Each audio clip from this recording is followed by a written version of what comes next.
I was just going to say, would you please start the recording?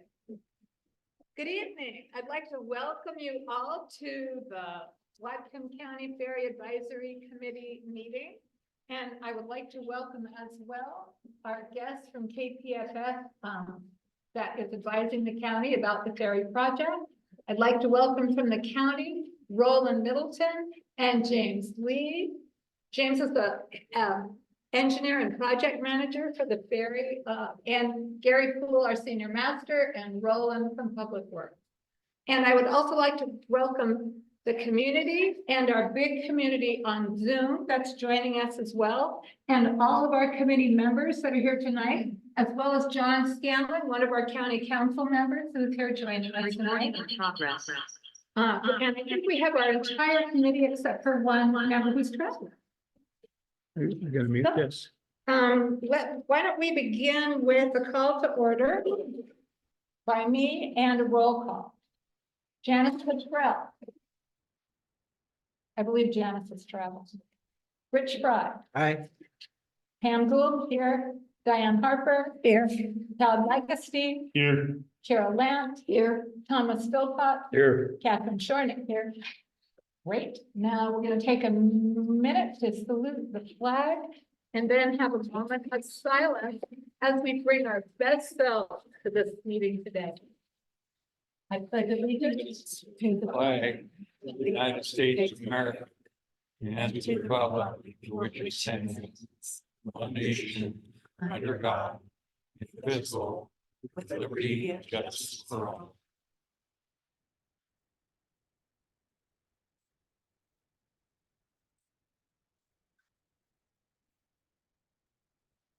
Thank you. Okay, we have a lot of business to do and a lot of great information tonight. So let's get started. We welcome to the committee members. Has the committee had a chance to take a look at the agenda? And do we have any adjustments to the agenda that anyone would like to propose? Hearing none, the agenda will stand as it is. Secondly, everyone got a copy of the minutes from both the March 14th meeting and the March 18th special meeting in your agenda packet. Are there any adjustments to the minutes that anyone would like to propose? Hearing none, the minutes will stand as delivered to everyone. Thank you. So first on the docket is Gary Poole, our senior master, who has news about our many upcoming events. Well, first of all, we have our dry dock dates. I'm sorry that they had to be what they were. We were having a hard time finding, as you already all know, we had a hard time getting docks so we could do the work. Our dry dock dates this year are, we leave on the 18th of May and we're back on June 15th. Service will be all day on the 17th until midnight. The last one will be 12:10 to Canterbury. No service on Saturday until approximately 1 or 2 o'clock in the afternoon on Saturday. Then there'll be another short brief shutdown on Sunday for putting in the rain. And then we'll have service for 2 minutes. We also have a dock shutdown on the 24th of this month to do our annual maintenance for the dock, make sure that's all up and running and stuff. So that's all of that for day-to-day operations. Quick brief scenario. The Trek has come up quite a bit. And the Trek is a great little vessel, but unfortunately, it is not an option for us. The Trek. The Trek will fit in our dock, but it won't fit under our aprons. And at this point, I'm checking on it, but I think that they let their COI drop. What their COI is, the code of certification, and it says what they can do. So I checked, I've got a Coast Guard guy checking for me right now. But previously, when we checked on the Trek, they let their COI drop for hauling vehicles. So what that means is, being that they let it lapse, if they go to reinstate it, they have to bring it up to code and standard. That's pretty extensive. Be a lot of work for them. So. And also the truck for us right now, we have a contract with San Juan Cruises. If we nullify that contract as a county entity and a public entity, then we have to go through the whole process all over again of putting it out for bid and seeing who will bid on this process. So that could take a long time and totally screw things up for what we have scheduled now. When the bid went out, did the hire and the truck both have an opportunity? Okay, originally here 5 years ago, 6 years ago, they rewrote the bid. And they specifically rewrote the bid so that the truck would bid on it. That they were given the option to, they did not bid on it. So, but yeah, Jim has a question. yeah, Jim. Okay. Truck is in full car license. Checked it, I checked with the owners. And I I'm have, sorry, we couldn't hear you. Can you? okay, the truck is in full car license. I've checked with the owners and I've checked with the Coast Guard and it is on the vessel registry as active. The truck. And it will fit under the ramp. It'll be at a slight angle, but it will work. The only time it wouldn't would be under very adverse weather circumstances. The next thing was, Gary's right, they did rewrite for the truck. They measured bid the RFP exactly as it was written. The ferry director, I don't know if it was a ferry director or some legal person, wanted affidavits that Aero Launch, who was his backup boat, would perform and that two crewmen, including Gary Poole, that he would hire them. And then they gave him no time. They said, no, then Dave said, well, I'll get these. Dave Beasley, the owner of the truck. And he says, no, you're too late. You're just done. And I went to the meeting, Bill Cummins and I did. Rob Nye, who was the ferry director, presented it to the Public Works Committee as if the track had violated the terms of the RFP, which he had not, and gave it to the other boat. Now, as far as you got a contracted boat, you could leave it contracted.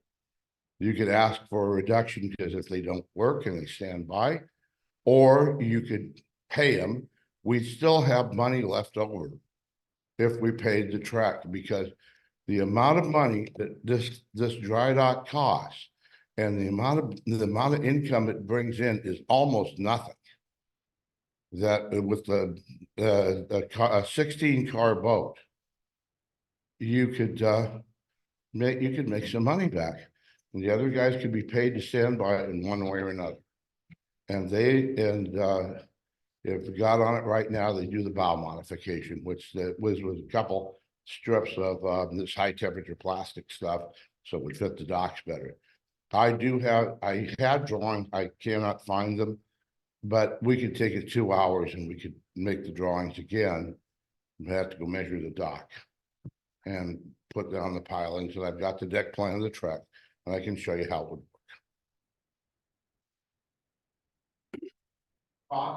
A tremendous amount of money in lost revenue and costing the islanders a huge amount of money to do dry dock.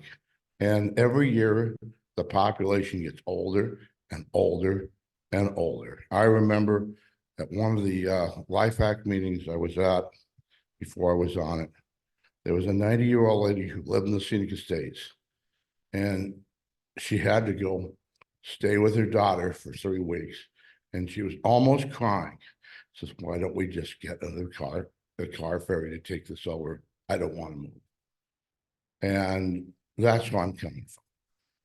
I'd like to see the money. I'd like to not have the disruption in the in people's lives. And like I said, I think the county could negotiate with the existing contractor to stand by. Whether they pay them less, or even if they had to pay them the same amount, it would still come out better if we had the track. So thank you so much. And if you don't believe me about the what happened with the out there bidding requirements. That is on, the county does have that on tape. You can get it. Bill Cummins and I went and they wouldn't let us talk. And I also have I dug it out. I found where they asked for more requirements after the bid was given. Thanks, Jim. That's great. Any, Yeah, from what I understand. Can you hear me? yeah. Thank you, Jim, for all that. But from what I understand on the county side of it is that they were allowed to bid and they didn't bid. I don't know the full story. I wasn't senior master at the time and I had nothing to do with that problem, but talking to other parties within the county. I saw the bid specs and the bid specs had been rewritten so the Trek could bid and they did not. And so San Juan bid and got the contract. Once again, I reiterate, did bid and it was a little bit. I have. Thank you so much. Thanks for your comment, Jim. Ralph? For San Juan Cruises? No, for the dry dock, for the ferry. Oh, for the ferry? Approximately 1.2. Okey doke. Thank you so much. Next, the other thing I noticed some people came in late. If you would like to speak during open session, please sign up at the sign up sheet at the front of the room. Thanks so much. So Roland and KPFF, thank you so much for coming.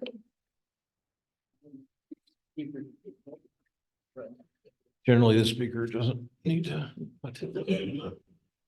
So I want to give all the time that we can to KPFF. So I'm going to introduce Mike Anderson. Mike worked on the level of service for the ferry and wrote a significant portion of the 407 pages that's on the website that goes through what we did for the level of service. And Mike, I'll turn it over to you to introduce your team and go ahead and get started on the presentation. Okay, sounds good.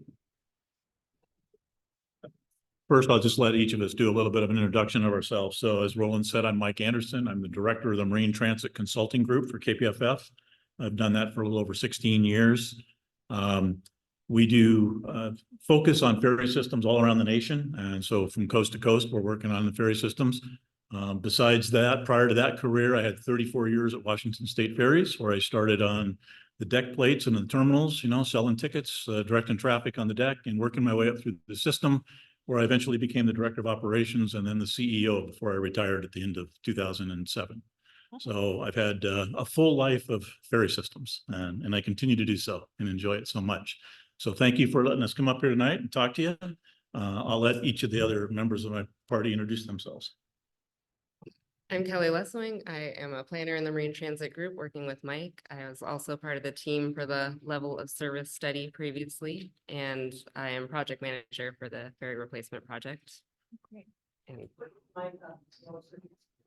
you put it between you, then it'll both be okay. All right. Hi, everyone. I'm Ed DeBrock. I've been with KPFF about 17 years, that whole time doing marine waterfront work. I'm a structural engineer. And so I'm working on all of the terminal side of the engineering and also working on any upland developments as well on the Lummi Island side that we're looking at. And been working on this project since about 2017 in one way or another, and also have been helping James out whenever there's other problems at the terminals, anything structural, we've been designing those fixes as well.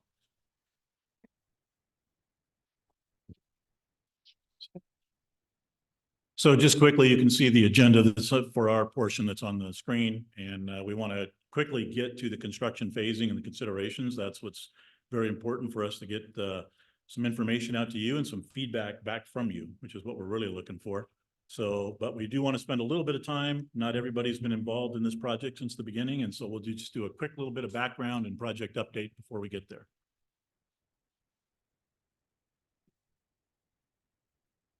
Okay, so from a project timeline back in 2016 and 17, that's when LIFAC and Whatcom County decided to move forward with this project and do a level of service analysis to figure out what are really the needs of the Lummi Island Ferry going forward. And when you think about a ferry, just like the Whatcom Chief is over 60 years old, you need to think about the life of that ferry. So what is that ferry going to be able to do? Or, you know, you don't want to just meet the needs of today. You want to meet the needs of the future so you don't have an obsolete ferry in 10 or 15 years. So we needed to look at that over a longer horizon. We looked at it over basically a 60-year period and with more focus on up until 2040, but also out to 2060 to look at that. Level of service analysis for ferries is a little bit challenging. There's a lot of information out in the general public related to journey to work and recreational travel. When you talk about other infrastructure like trains and buses and airplanes, ferries is such a microcosm, a small amount of sort of a micro look at the population that's a little hard. So you really need to get some specialists involved who work on ferries directly.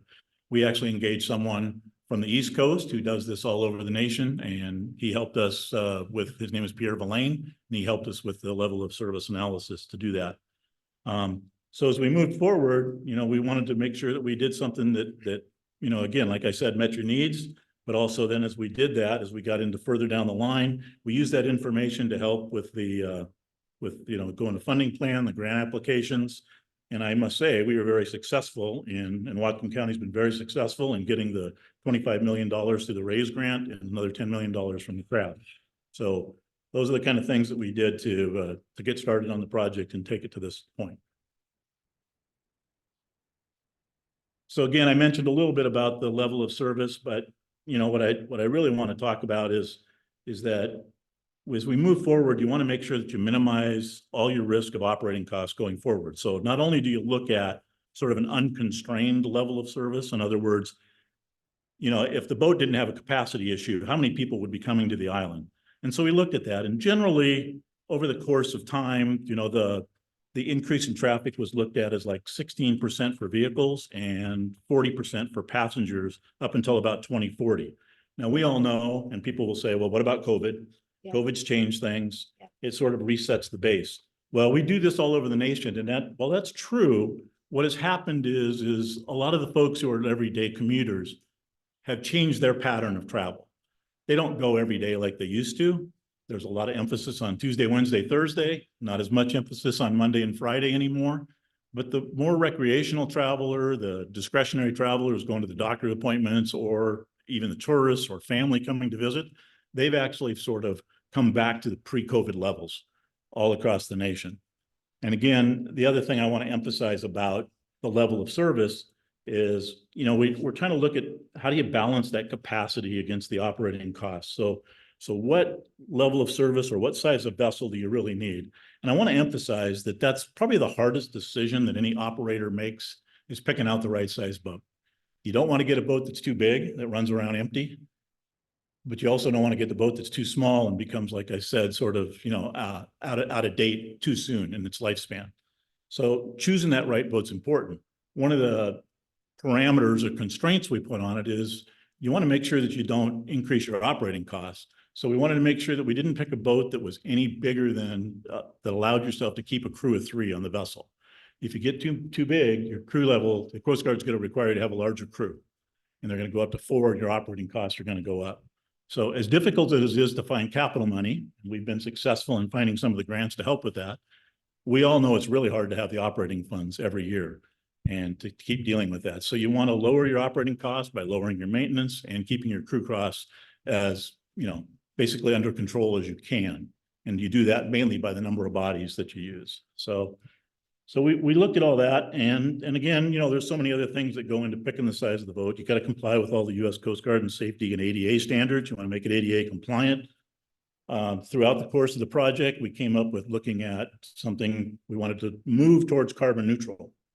So, you know, when we first started on this project, it was likely going to be a diesel ferry. As we move through time, for a number of reasons, one, it's the right thing to do, but 2, it's also how you get grant money, is you look at how do you reduce your carbon footprint. So we looked at, you know, electric vessels, obviously. One of the issues here, though, is, you know, clearly if you had a lack of energy for whatever reason, a power outage or whatever reason, you still need your boat. You only have one ferry, you only have this route. So that's where we got into looking at sort of more of a hybrid vessel, something that generally would operate on electrical power, but if necessary, could switch over and run diesel, especially not only for your regular service, but what if the boat needs to do a longer trip for some reason? What if it needed to go to Bellingham? Probably not going to be able to do that on battery. So those are the reasons. Let's go ahead. One other thing I was going to say before we get too much to the slides, okay, you can leave it there. One other thing I was going to say is the other thing about a level of service analysis is you don't design a vessel for the peak of the peak. You don't look at the worst day of the year and say, let's build a boat big enough that we never have an overload, that everybody gets on every boat. We don't do that. What we did is we looked at sort of the average weekday peak period, 4 to 7 p.m. leaving Gooseberry, and tried to look at that on it. So not maybe the Friday night or Thursday, the busy Thursday night or Friday night or Saturday, but look at something that's more in the 85 to 90th percentile of the busiest days, and then try to design something that fits that need. And even with that design, you want to make it so that everybody who wants to walk on can basically get on the boat. But anybody who's taking a vehicle, you'd like to minimize it to where they maybe don't have to wait any more than like a 2-boat wait. And that's kind of where you try to find that sweet spot for what's the right size boat to pick. So in that process, as you can see from this slide, we had lots of meetings. We had basically every month, monthly meetings with LIFAC. We also did public outreach meetings. There's 3 major meetings that are there. We did 3 questionnaires and surveys to get everybody's input about what they felt about the level of service. And one of the things you need to think about is as traffic increases over time, to keep your existing level of service, you're going to need a bigger vessel, or you're going to need to go more frequently, or a combination of both. And that's really what level of service is. What's your capacity of vessel and how frequent are your trips? Multiply those things 2 together, and that's your capacity or your level of service capability. Let's go to the last one. So throughout that process, we came down and we ended up with a 34-car hybrid diesel electric vessel. That was, as you can see on the screen, adopted by the Whatcom County Council. We included it in all the grant applications and moved forward. That's why we've been successful in Whatcom County receiving those grants.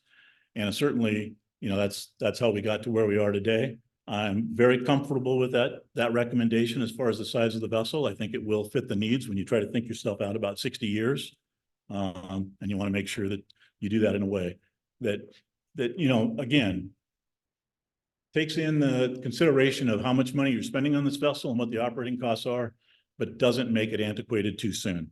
I've seen a number of ferry operators do that. And then they end up either trying to get rid of that boat and build a bigger one. And basically, ferries don't have a lot of secondary market. So if you have to get rid of your boat before it's basically lived out its lifespan, you're going to receive pennies on the dollar on a secondary market. So that's really a bad choice to do. The other way they do it is they add another vessel. Okay, one I got's too small, let's have 2 of them and have more frequency. Well, that's fine, except that you've also doubled your crew costs and your operating costs are so much higher. So that's how we got to the level of service and the recommendation for the 30-car vessel. Okay. All right, thank you, Mike. Mhm. So moving on to where we are today, we stopped work in late 2022 while Whatcom County coordinated with MARAD.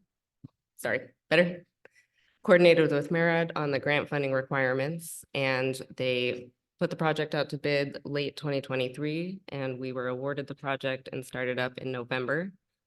So we have a consultant team in place to support design, permitting, and construction of the terminal and vessel. Currently, our scope covers effort through the end of this year, anticipated to be 60% design and preparing for entering into the NEPA process with MARAD. Our current, MARAD is the Maritime Administration, who's the federal agency which is administering the $25 million raise grant. So we're working with them on this project for approvals and permitting. And right now our schedule is really driven by that grant agreement. The obligation deadline is in September of 2026. So working backwards from that, we need to have approved grant agreement in place, which requires approval from MARAD and the Whatcom County Council. To have that approved grant agreement, we need to complete the NEPA process, which is the environmental assessment, the federal permitting process, It's a 1-year time limit to complete. And so we're doing as much work ahead of that submittal as we can to really meet that 1-year clock. And working out from this schedule, we are planning on beginning terminal construction in the summer or fall of 2027.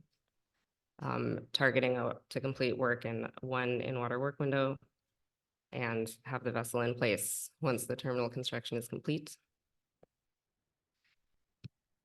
So our environmental work now is focused on that early coordination with MARA as well as the services. We've had some early meetings with National Marine Fisheries and the Department of Fish and Wildlife to really understand their concerns ahead of time and streamline our environmental process moving forward. And also request or discuss our request for an extended in-water work window, which Ed will talk more about. We're beginning some mitigation planning and early discussions with Lummi Nation. So really doing as much as we can now to move the project forward within that 1-year environmental assessment timeline. So the vessel design, we completed conceptual design package in 2020. Those documents are all available on the project webpage, as Roland mentioned. And the next phase will be developing concept or contract design for the vessel. As we understand a little bit more about the power availability on the shore and some of the design considerations related to the electric charging of the vessel, we'll have better inputs for that design. And Ed will talk a bit about the terminals. Thanks, Kelly. Okay, so I'm going to walk through the different terminals and talk about what's new, what's staying, what's different, and then we'll talk a little bit about the construction phasing, the complexities that we have to build these, and show you more about it through some illustrations. So right now we're looking at a plan view of the terminal, what it will look like when it's all built out at Gooseberry Point. So in the center there is the new vessel, and as a major part of this project, on the top there in purple is a new passenger only float. So this is a small float that will accommodate smaller vessels to be able to run both during construction and then also in any dry dock times to provide passenger service back and forth. And we'll talk more about the phasing of that later. Will that stay in place all the time or will it come in and out? That is going to be there all the time. And the feature we have on it is that that float will actually be lifted out of the water on winches that are there permanently and then be able to put back down into the water with a push of a button, basically, so that it doesn't have to be designed for really intense winter storms and things like that. It would be out when it's not needed and then placed back down into the water when it is needed for use. So down further in gray is the existing transfer span, the ramp that comes down to the boat. That all stays the same, stays in place, and is not part of no upgrades there as part of this project. We're then showing new wing walls on either side, and so these walls basically are the big bumpers that slow the vessel down when it comes in. They're much larger than the existing ones out there today, and that's due to the larger weight of the vessel. As it comes in, it needs a much bigger structure, much bigger rubber bumpers to stop it. On the sides, then we have what we call dolphins in green, and those help guide it into the spot. Some of those are using existing piles that are out there today where we can, that happen to be in the right spot and the right size. We're trying to utilize those as much as possible.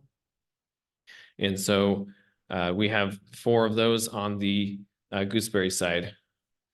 The Gooseberry side geotechnically is much different than the Lummi side. Here we have soft soils and things like that, so we can drive our piles in traditional manners with traditional equipment. Let me go to the next one. So on the Lummi side, looks pretty similar. We also have a passenger only ferry over here. We have new wing walls and new dolphins. Again, those these dolphins will be all new. There aren't any real piles that we can utilize here that have been on the other one. And then we also have the existing breakwater that was recently built is going to remain where it is. And then the smaller breakwater on the bottom left-hand side of the screen will be placed there and replacing the existing one that's there today. So talking about the construction phasing.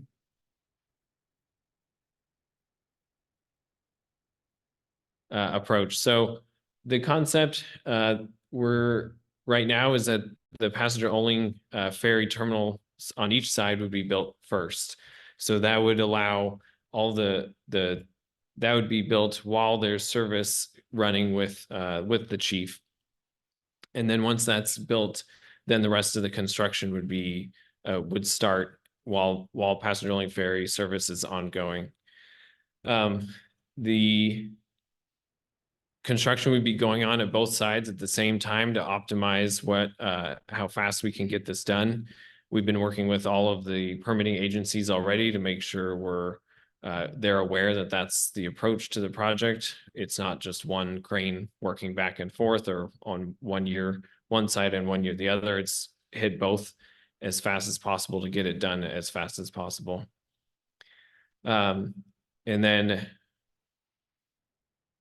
this approach would also avoid having to work in multiple in-water work windows. So in this area, we have only certain times of the year we're allowed to do work in the water, driving piles, welding piles underneath the water, any sort of dredging, things like that are all highly regulated.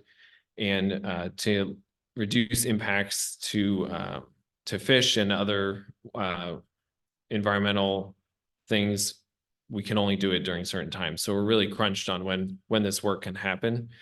And those windows are predefined and they can be extended a certain amount, which we're working with those agencies to maximize all of those right now to give ourselves the most amount of time we can to make sure it's all done before that in-water work window closes.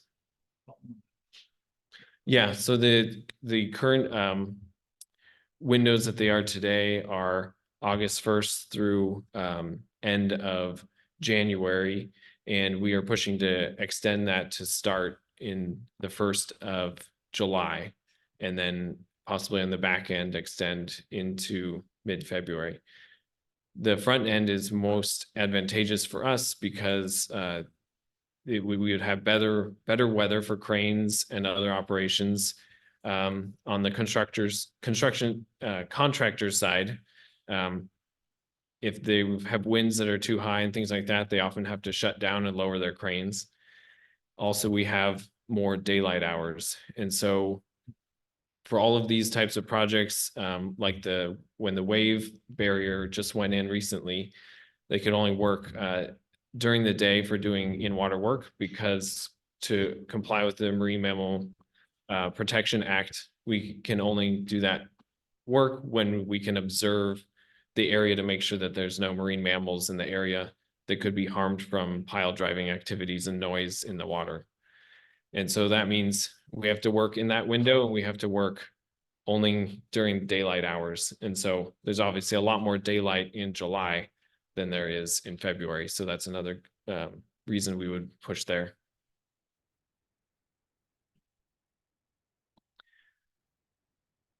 So on the Lummi Island side, as well as the other, we have a lot of constraints just physically at each site. So in this figure here in green shows all of our eelgrass beds. And the eelgrass is protected and has a lot of constraints on what we can do in it and around it.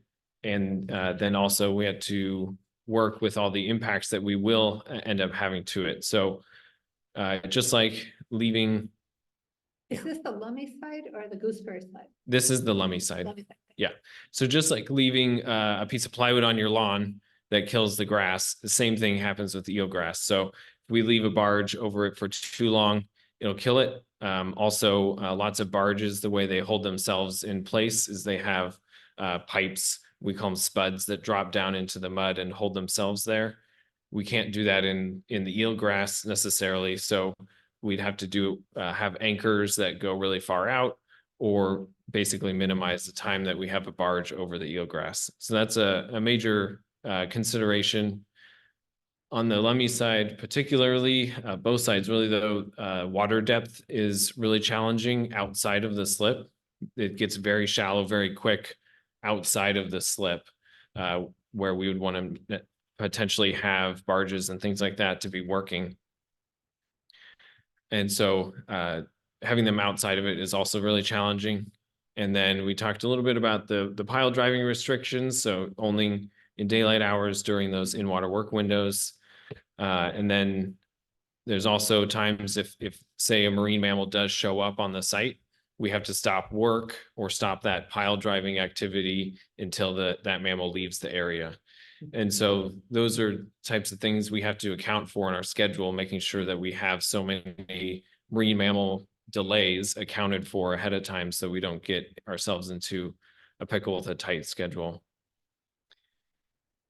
And so at both terminals right now, there's no alternative landing site for vehicle service that we've looked at. We've done a lot of looking at that, where we could, if you could potentially build a temporary terminal or something like that. And we would also have to permit that as if it was permanent, and it would go through the entire process all over again. So that's where we are on that part of it. So now I'm gonna show some of the, go ahead.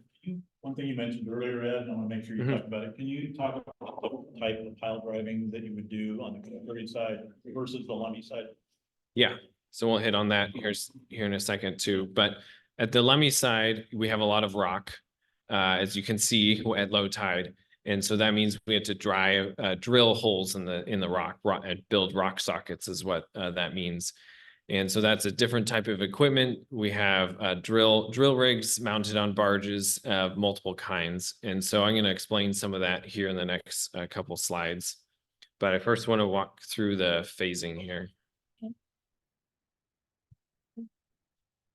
I don't know that everyone understands when you talk about the difficulties of putting your barge, that the issue for us, as you mentioned, the vehicle access, is the barge would actually prevent the Whatcom chief from operating all during construction.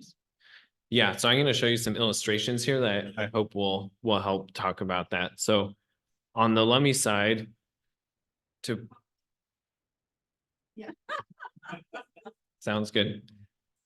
On the island side, here, the first thing to do is we need to remove some of the existing dolphins and wing wall to make space for the passenger-only ferry. So the concept here is to be able to park our crane barge outside of the slip for as little time as needed, and it may have to work the tides and actually be in there only a couple hours before it moves out because it might be too shallow, and remove the existing timber piles that we have there that we need to put in the POF, the passenger only ferry terminal. So next slide.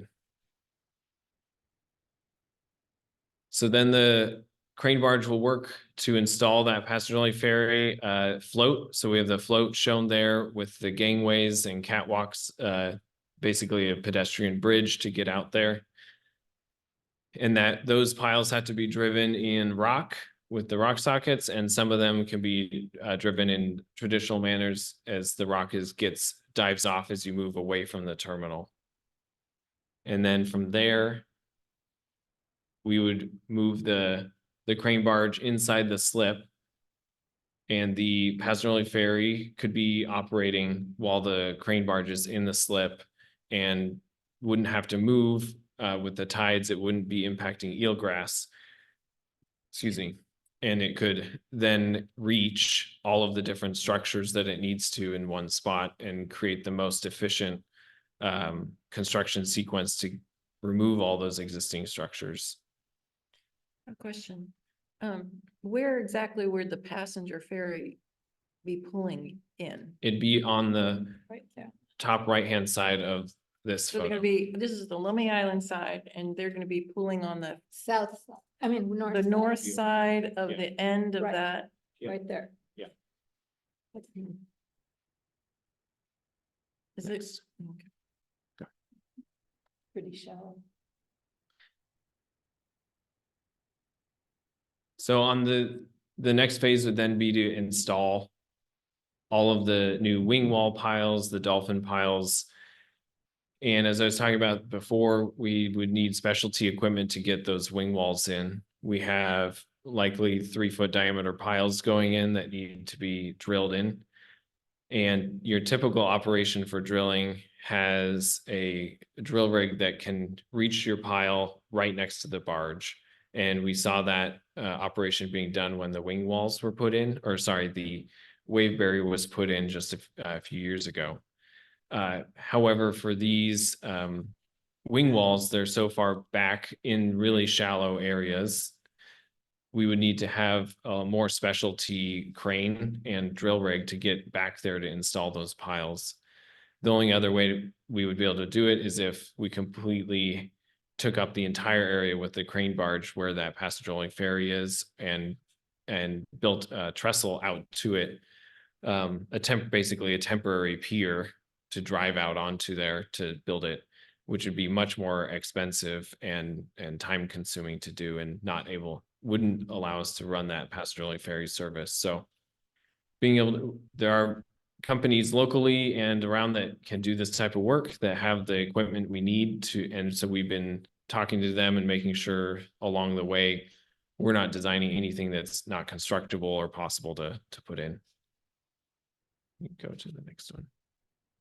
So this is just another illustration. So on the right-hand side is a photo of when the wave barrier was going in. You can see this drill rig is basically just an excavator with a special attachment that can reach right off the side of the barge versus the crane that we had on the previous slide. So this type of equipment will be able to be used on our project for some of those dolphins in green that are right next to our crane barge. But the wing walls that are further back would definitely need a crane that can reach back there and do that work while not impacting the passenger only ferry operations.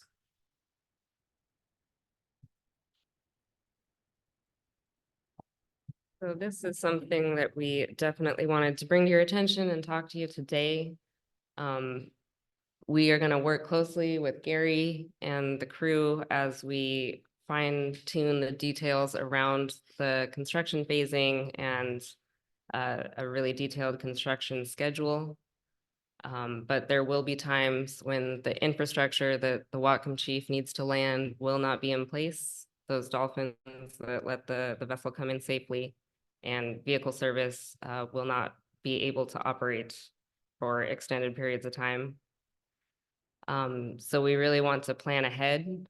Construction is not scheduled till July or August of 2027.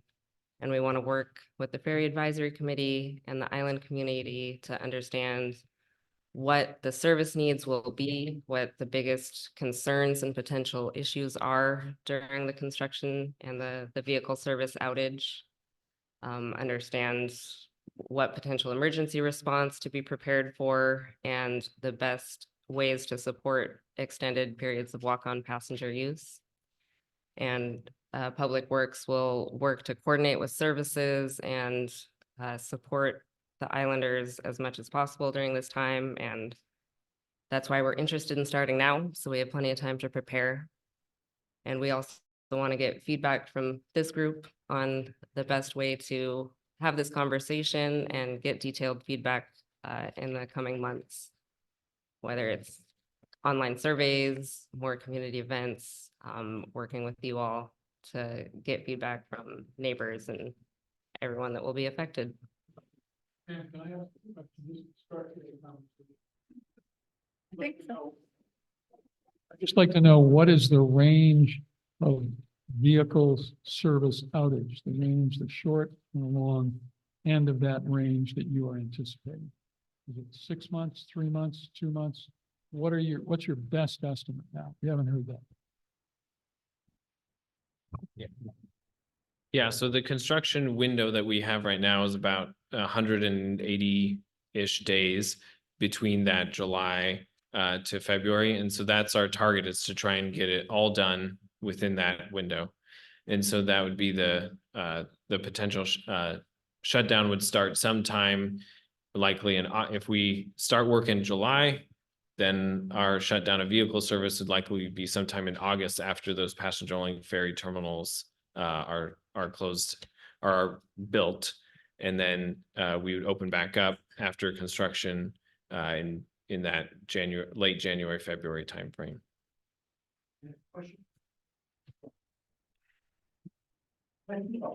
You're Ed, right?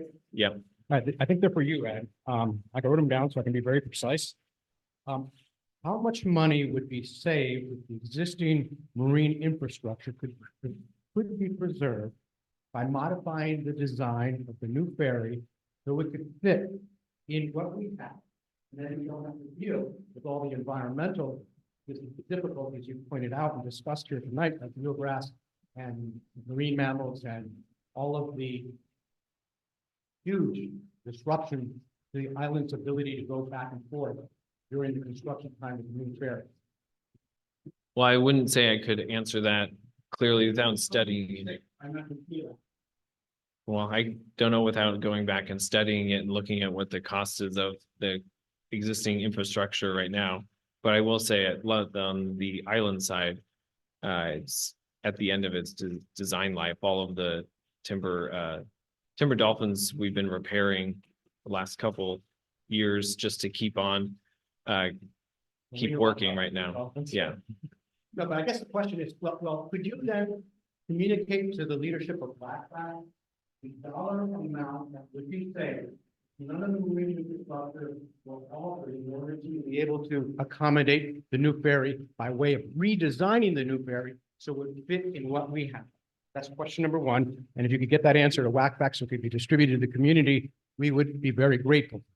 The second question I have is, have you had any discussions with Public Works or the county council or anybody on the government side about the relative balance between the amount of dollars that are going into the marine infrastructure as opposed to the construction of the new ferry versus the totality of the disruption to island life for 6 months and the delays that would cause in getting a new ferry here? I think Roland. There's a lot to unpack there. You're gonna need it.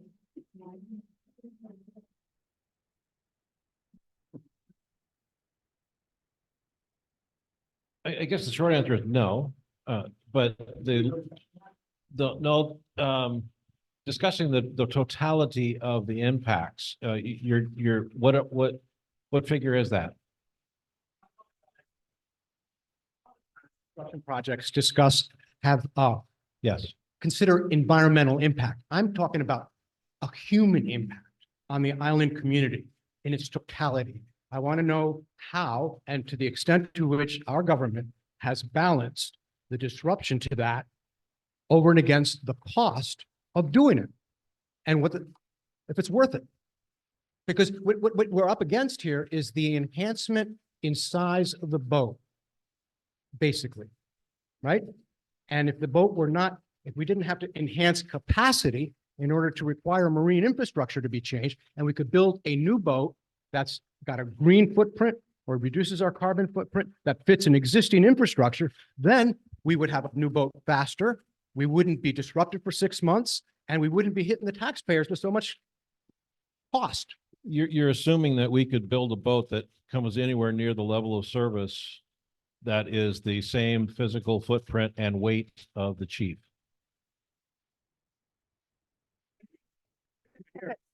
I'm just hoping that the engineers and the people who know about this stuff will have studied this and will be able to answer these questions. Well, the answer, I guess the answer is when I came back to LifeAct 2 years ago, and I said, they're severe.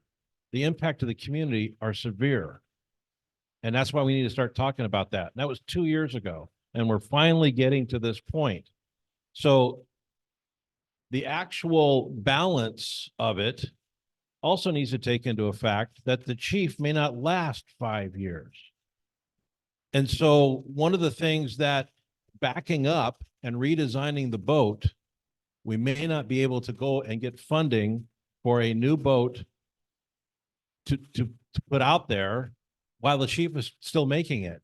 And when the chief drops out, you're looking at 4 to 6 months on refit. Well, I'm just talking about redesigning the new boat. And perhaps, for example, Yeah. I've been told by people who seem to know about these things, I know very little about marine engineering, but I've been told that the Guemes ferry, new ferry, would fit in our ferry, existing dock structure. And so that's already been designed, So- and KPFF has been in charge of that. So KPF is not actually in charge of that, but I will tell you, I'm not an engineer. I'm an engineering geologist, and I could talk about the rock socketing and that sort of thing. But I will tell you, I happened to be in the courthouse on a planning issue in 2008, when essentially the Guemes ferry was all designed completely.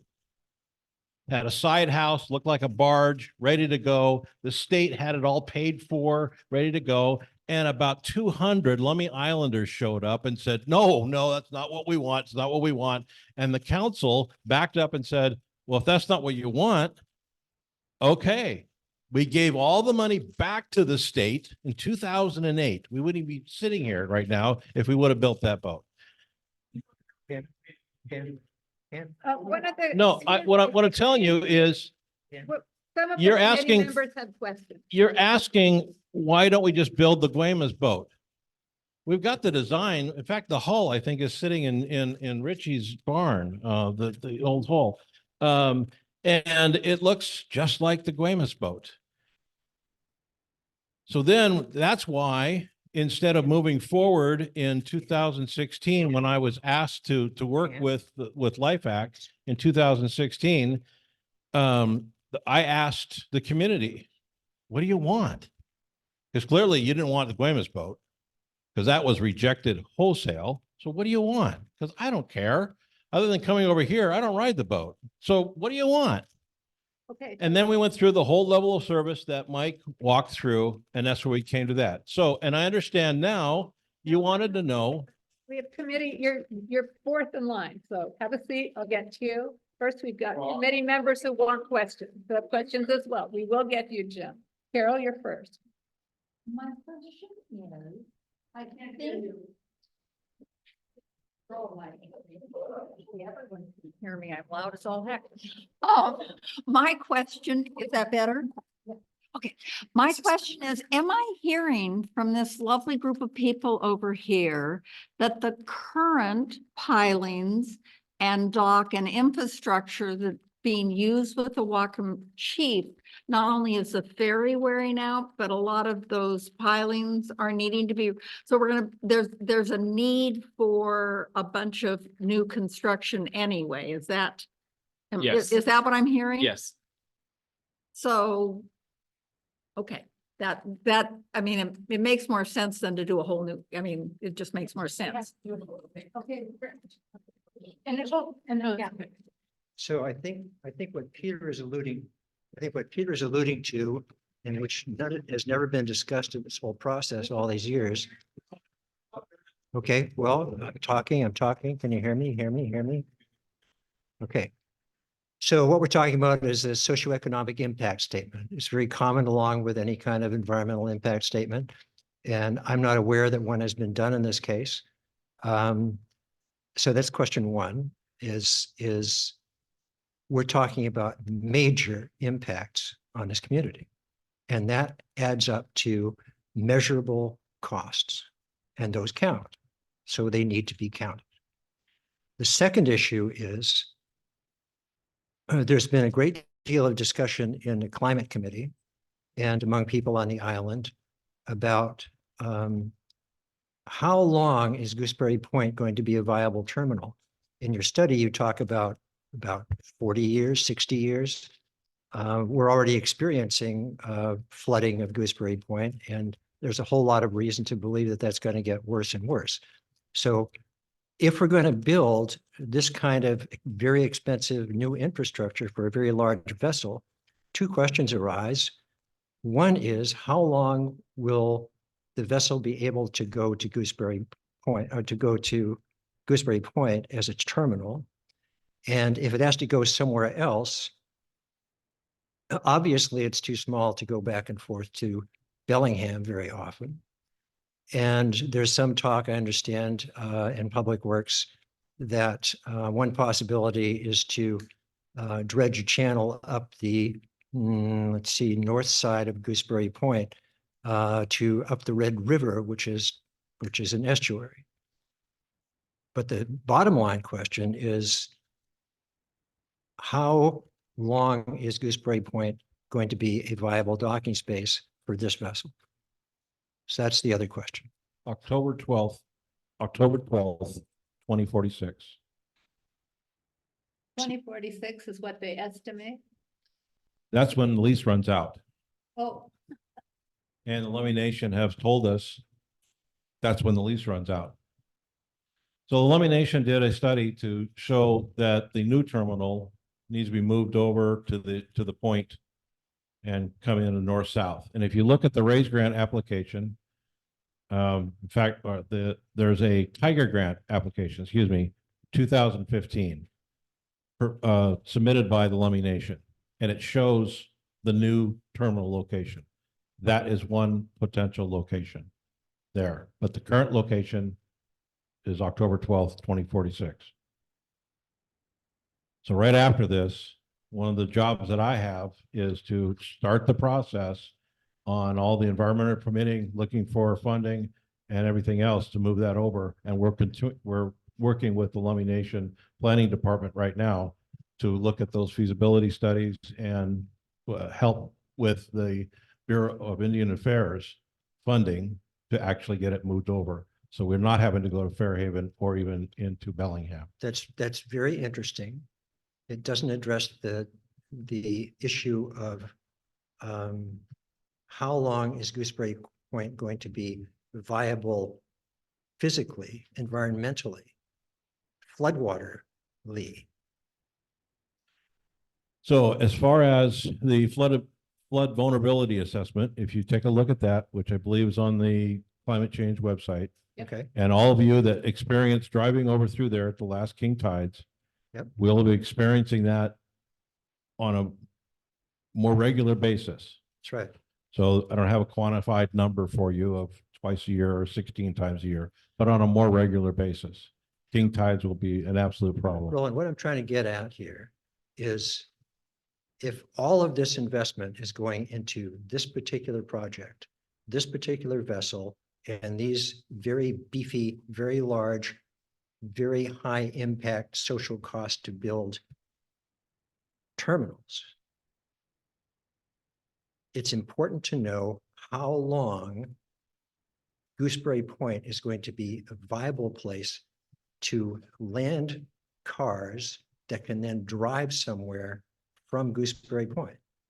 That's a pretty simple question, but we don't know the rate of, you have to be working with some kind of assumption about what's going to happen to the water level there. So I guess the question is, what's that assumption? You don't have to answer it now. I'm just saying that's a question.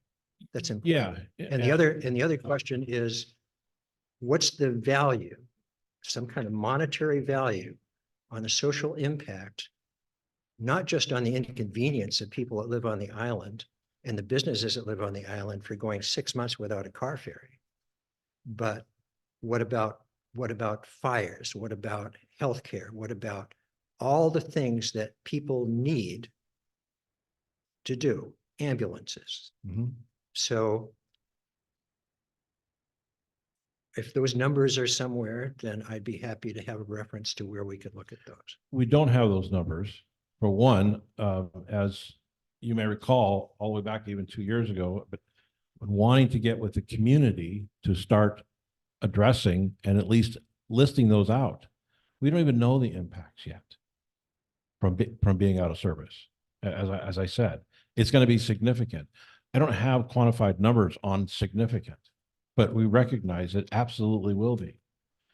And I'm one of the people that is sitting in the middle of the room telling engineers, well, can't you just make the world spin a little less? And can't we do this and do that? Trying to figure out a way that we can bring the chief in at some interval during that outage. I'm pushing for it all the time. And the engineer's saying, I don't see it. But we're continuing to look for it. So a couple years So- ago, I had a conversation with John Hutchings about this topic. And I raised this very question about, is there some way, I said, we're all engineers here. Engineers solve problems. There's a problem here. The problem is that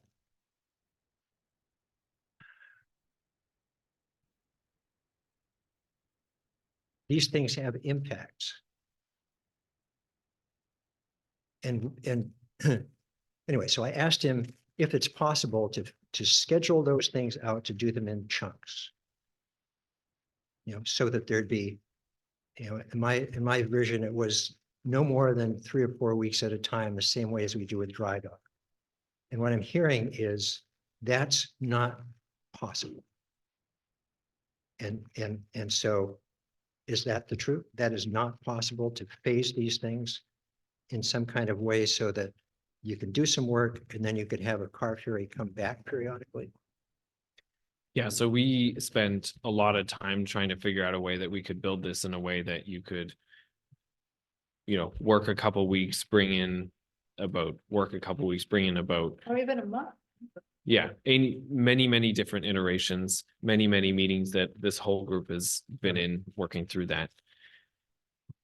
And what we've come up with is that to do that would extend this project 2-3+ years and extend the cost of it greatly to a point that we don't have the funding for that. So that's that side of the equation, is that your contractor with these barges that cost $20,000 to $30,000 a day to operate would be having to move in and out of the slip, go anchor somewhere else, pay a crew of 12 people or more to not work that day. And that cost is just extremely high. Okay, so Yeah. I believe you. And that begs the next question, which is, given all of that, doesn't that make the case for a smaller vessel more appealing? If the infrastructure, would the infrastructure not have to be so complicated, time consuming, or expensive in the first place? Or does it matter not at all? That whatever boat you get, you still have the same 6 months? We still have the same number of dolphins to build. We still have the same number of wing walls to build, whether or not a pile is 18 inches in diameter or 3 feet in diameter doesn't change much on the duration of how long it's going to build it. It's still the number of piles you have to put in the water and the amount of infrastructure. If you went down in vessel size, you might have smaller fenders.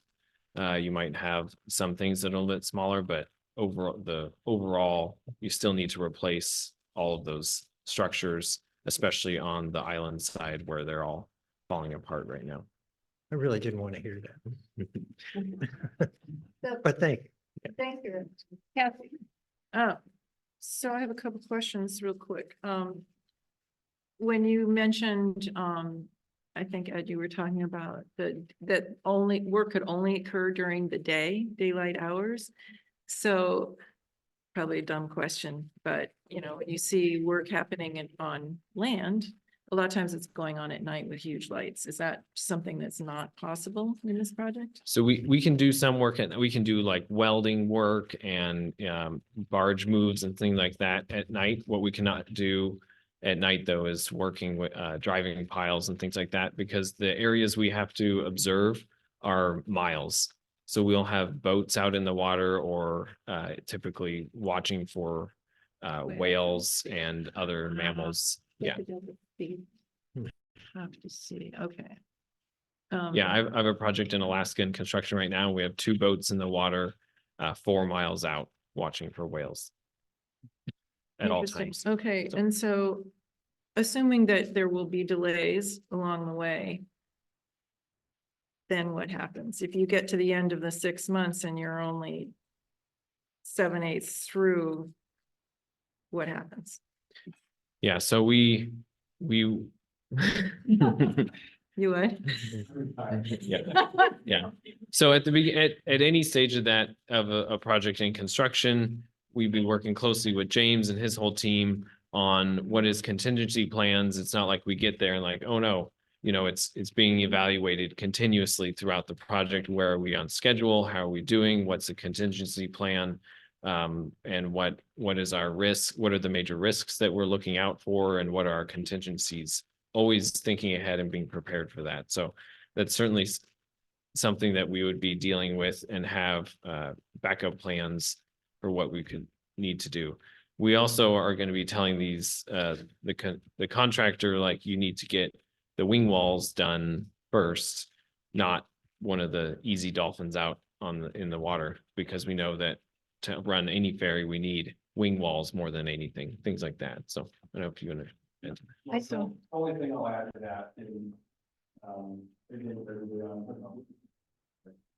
On the bottom. James Lee, Public Works Engineer. I'm the engineering manager for the Bridge and Hydraulic Group. We also will be looking at all the available tools to try to get this done as quick as we can. Things like early completion incentives, you know, all the things that we can do to try to accelerate the work, like Ed said, to get the in-water work and the key elements done as quick as we can. So just wanted to add that. One more. Thank you. We have a lot of questions Hang on. in Zoom in the audience I and have- here. So let's do the committee first. A couple from Zoom and then some from our audience, because we've had no Zoom questions. I have one more really quick question. When you're talking about the passenger ferry, are we talking the passenger ferry that we normally use, or are you talking about something bigger?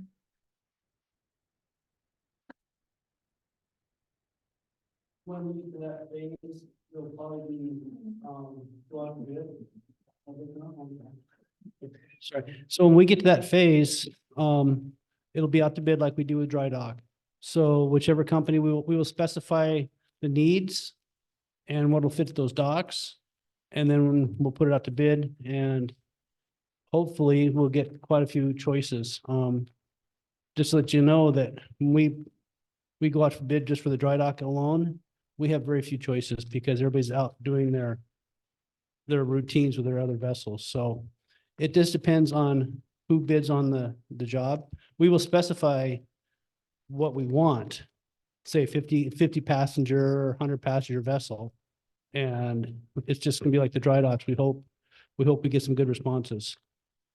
It's just, I would just observe that the walk-on ferry that we've had will frequently go out of service during high winds in September.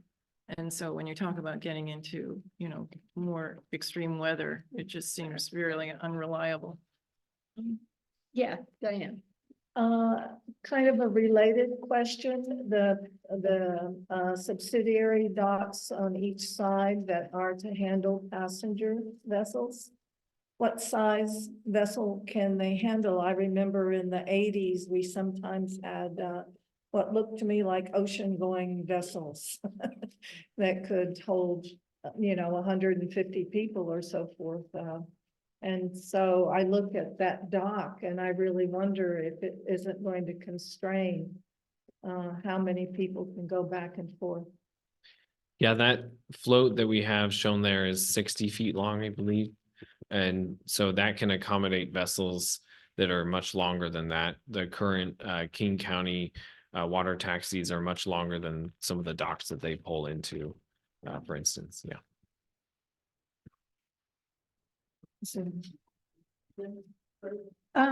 Yeah, we'll do Jim and Janice and then Zoom. Sorry.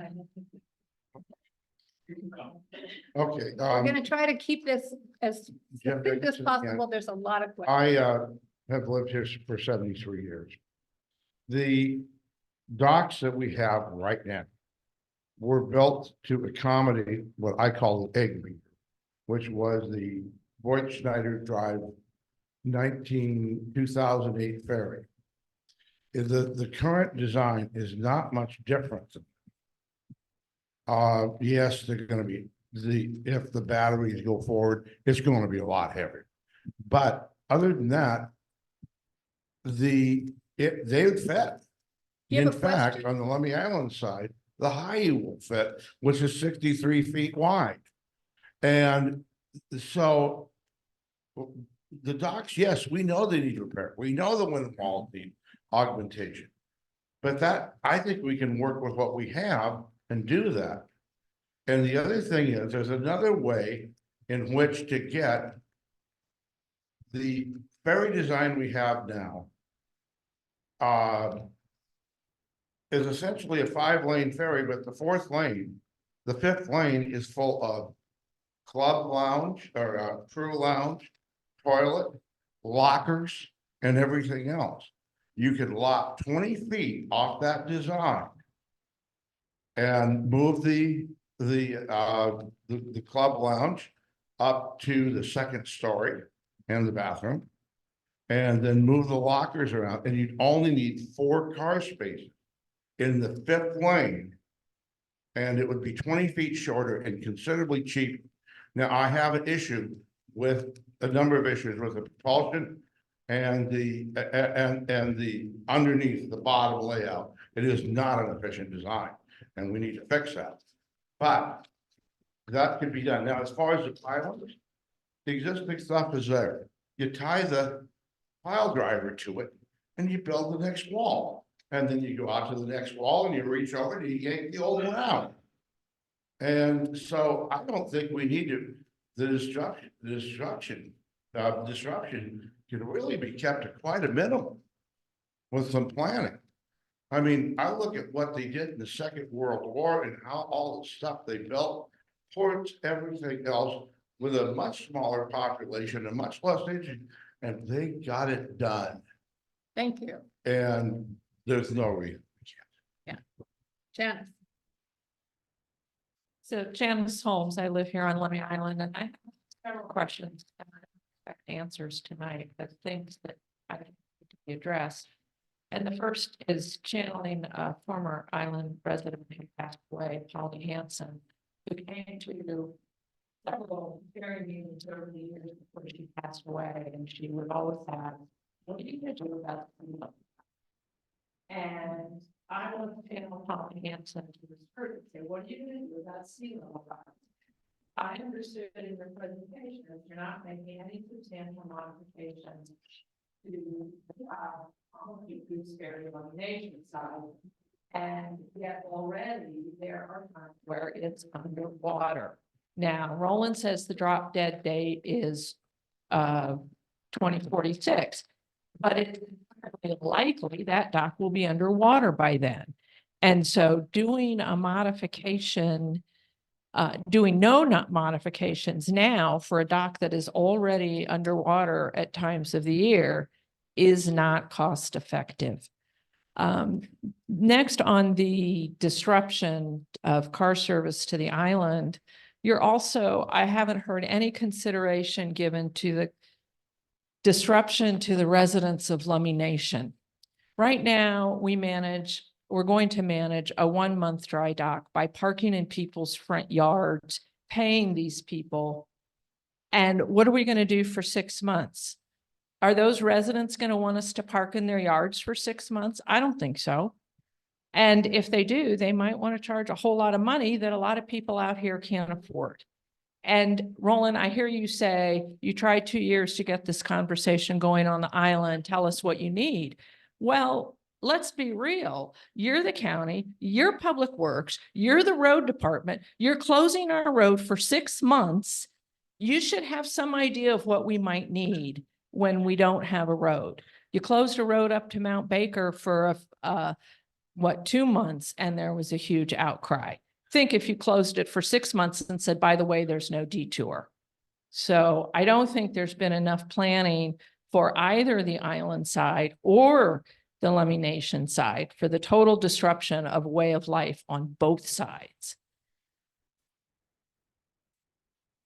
Thank you. With regard to Gooseberry, we are in conversation with Lummi Nation as far as raising that portion that comes off of the ferry. They're looking at raising the low road in front of the store as well, and the old parking lot, which is now full of boats. They're looking at turning that into parking for this construction. We're also looking at potential to have a satellite that runs up to a satellite shuttle service that would run up to the casino. Plus, there's one other lot or vacant lot that we might be able to use that's nearby. And we're having conversations with the Lummi Commercial Company for all of that. Bill. All right, Don, you wrote, it's your turn to speak if you're still good. You should be unmuted now. Okay. Who's speaking?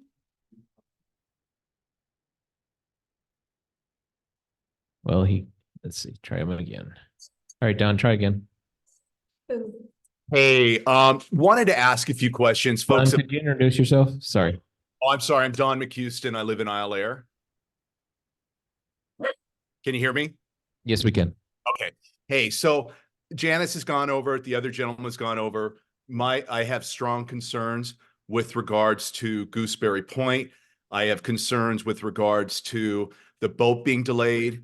If it's 2046 and we're already, they're saying that things would be done at 2027.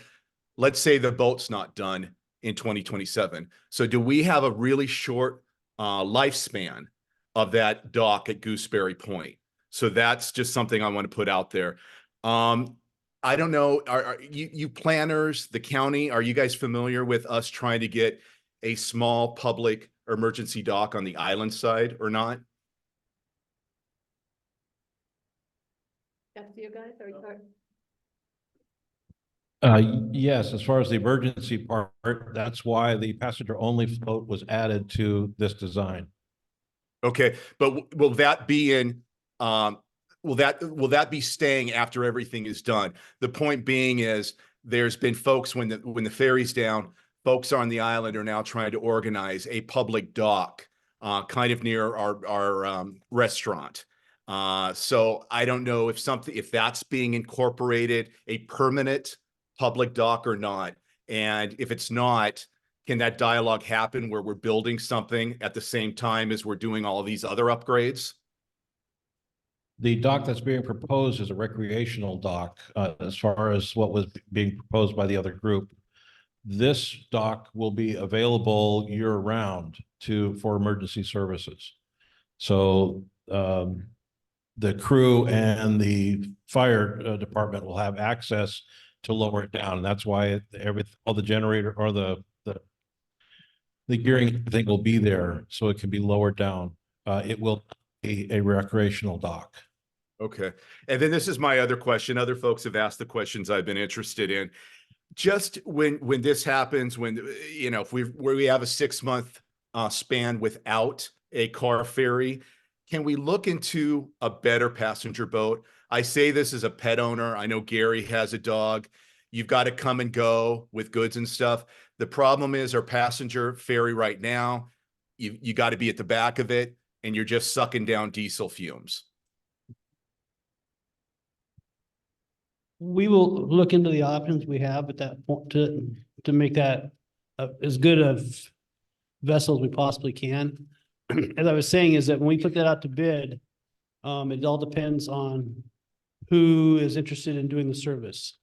So if it's San Juan Cruises again, is the only one, that's our only choice. If we get some other multiple agencies to bid on the jobs, we have some choices. That would be our best scenario. I get it, but I guess my argument would be we make do with what we have now for 3 to 4 weeks during dry dock. If we're doing 6 months, I don't want to breathe diesel fumes when I've got to come and go with either goods and I need it to be at the back of the passenger ferry or when I've got 2 dogs in hand. So that's just, you asked what we wanted during, for the future, just with the future of the building, we just have got to try to get a better vessel because what we have now, you just grin and bear it. It's as good as it gets. So that's my only point. Thank you, guys. Thank you. All right, we've actually got, we had one quick question that was earlier asked. Was a cable ferry ever investigated? Pardon me? Cable. A cable ferry ever investigated? It sounds like no, they're saying No, no. okay. And then we have David Kirschner, it's your turn. I'm gonna unmute you. Well, there's my video. Dave Kirschner, Lummi Island resident. Getting back to Rich's point about the king tide sea level rise problem at Gooseberry Point, certainly it will be an increasing level of service convenience problem, but I think we need to ask if that's going to be more of a problem than running a ferry to Bellingham or Fairhaven, given the longer travel time. And I suppose that's a question for KPFF folks, but I would like to get their impressions of that. And thank you, Roland, for that additional information about the planning for sea level rise. That's somewhat reassuring. Thanks. Thanks, David.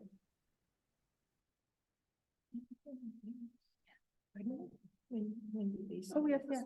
I think that was for you guys. Question.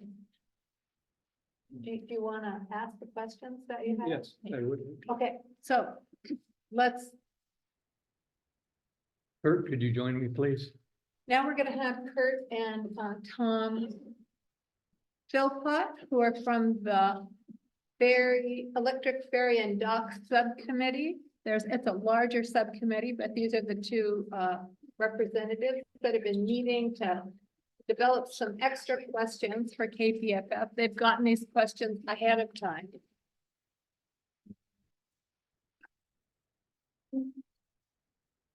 You guys, I'm sorry this has done so long. We're gonna try to do your part in about 10 minutes if that's possible, so we can finish with other work. Okay. And we- I'm not going to get through my introduction, so let's just get right into the questions. Tom Philpott, Kurt Asfalt. We've got three other members, Jim Dickinson, who you've heard from, and Dave Parker, who is, I think, joining us on Zoom. And then Janice Cottrell is the other Ferry Advisory Committee person on the ad hoc committee for the new ferry and terminals. So I'll read the question, and then if I could get a response from KPFF. First of all, the numbering of this is okay. I guess that's been, let's see, where are we? Okay, you've got actually 12 questions here on the screen. We're only going to address 6 of them because they pertain only to the terminals. And we're going to ask that perhaps a month from now, KPFF would return so we could ask the vessel related questions, which we won't get to tonight. If that's not possible, then maybe we could have a separate session with you at your convenience. Okay. So the questions on the screen some of them will apply here. First one is, how far along are you on the terminal drawings? What percentage? Yeah, the terminal drawings are at 60% design, and that's what we got to at about 2022. And right now, the upland side of the POF side of the design is progressing up to that level of 60% design. Okay. Okay, second question here is, when is the county asking for you to have these complete, the drawings? So our schedule, like I mentioned in the presentation, is driven by what information we need to provide for the environmental permit documents. So the 60% design level will help identify impacts for stormwater and in-water impacts at that point. So we're targeting having information by July for the biological assessment submittal. The next one jumps to question 7. Are you showing an area dedicated for future shore power? Short-term power, i.e. a generator for the hybrid ferry and later a battery pack for an all-electric ferry? Yeah, those elements are all part of the upland design on the island side. And so that is in design right now. Exactly where each component is going to land is still being determined. So will the components come on board in a certain sequence? Obviously not all at once, but, okay. Yeah, that's the intention right now. Question number 9, the county has indicated that the Whatcom chief will be available during terminal construction for periodic delivery of essential supplies to the island. And I think we've talked a little bit about that. I think Kurt has some ideas of how that could be done. Did you want to jump in there? I've talked with Gary about this and Gary. I've talked with Gary about this and I assume you've also talked with Gary about it, but we're all familiar with construction barges that have winches. And what I'm hoping is that there is some solution where you can have a winch on each corner. And at the end of your construction day or your construction week, you simply can draw yourself out into water, drop your spuds, and have enough distance for Gary to come in, knowing that that's contingent on your new wing walls being in place and whatever minimal dolphins on whatever side Gary wants. So I assume that's kind of what you're talking about, correct? Yeah, all part of the conversation and the design. How could that happen earliest in the project? Yeah, yeah. And so I assume that you're talking about getting your wing walls in place and then either with an existing dolphin or new dolphins coordinating what, like, for example, what side those dolphins might be on. Is that correct? Yeah, it's part of several studies that we've done to look at how we could phase this while also trying to get all of the work done within that in-water work window to not have to extend into multiple years. Let me skip around just a little bit. You estimate 180 days. And further along, we ask a question about, are we talking about an average of a 12-hour day or a 16-hour day? Or what will you be asking your contractors to work?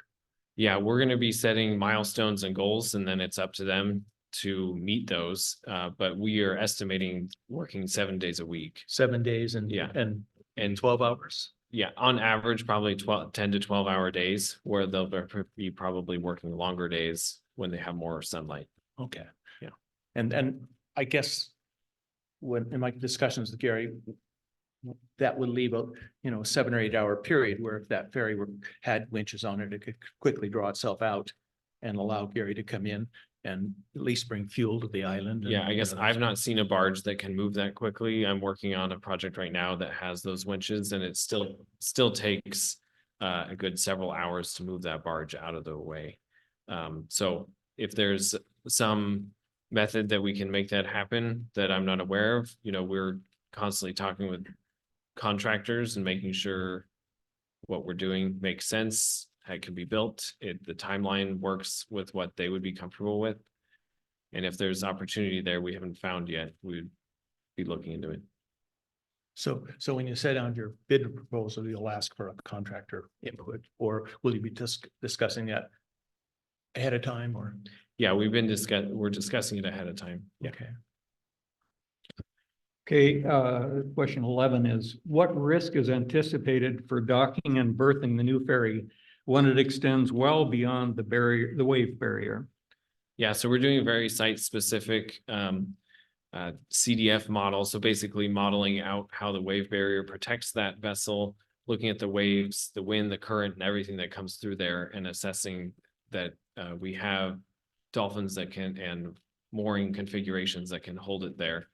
And also working with Gary on what storms we're going to account for it staying there versus when it would leave, because most large vessels do not stay in their slip for a big storm. They leave. So if you want to add to that, Gary. Just to give you an idea now, Tom, the Whatcom chief, we have parameters for all skippers to follow. The wind reaches over 35 out of the southeast or northeast, whatever. That's kind of our calling card. We look at the conditions, and at that point we say, hey, if you can't stay, you have to go out in the pass or you have to go to the other side. And that's pretty common for us at night. But it doesn't happen very often. So, but yeah, we have parameters, and we'll do the same thing with the large ferry. We'll set, once they get their dolphins in place, we'll set parameters, follow, telling them they have the decision, but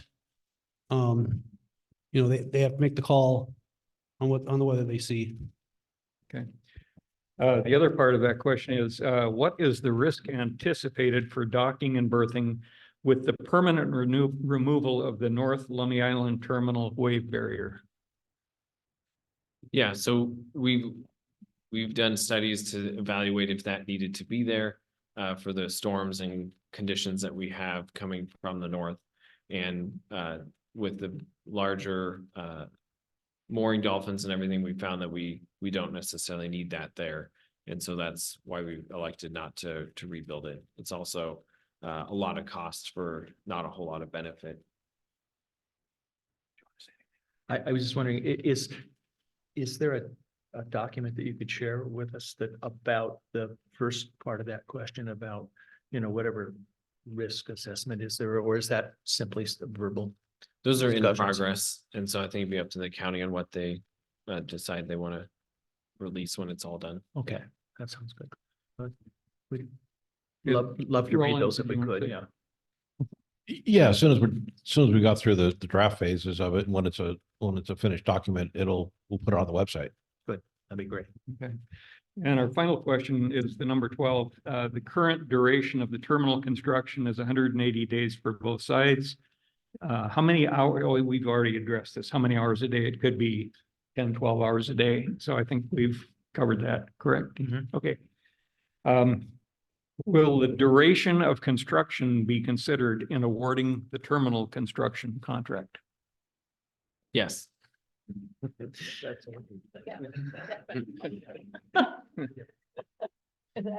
Yeah. Okay. Yep, that's all we care.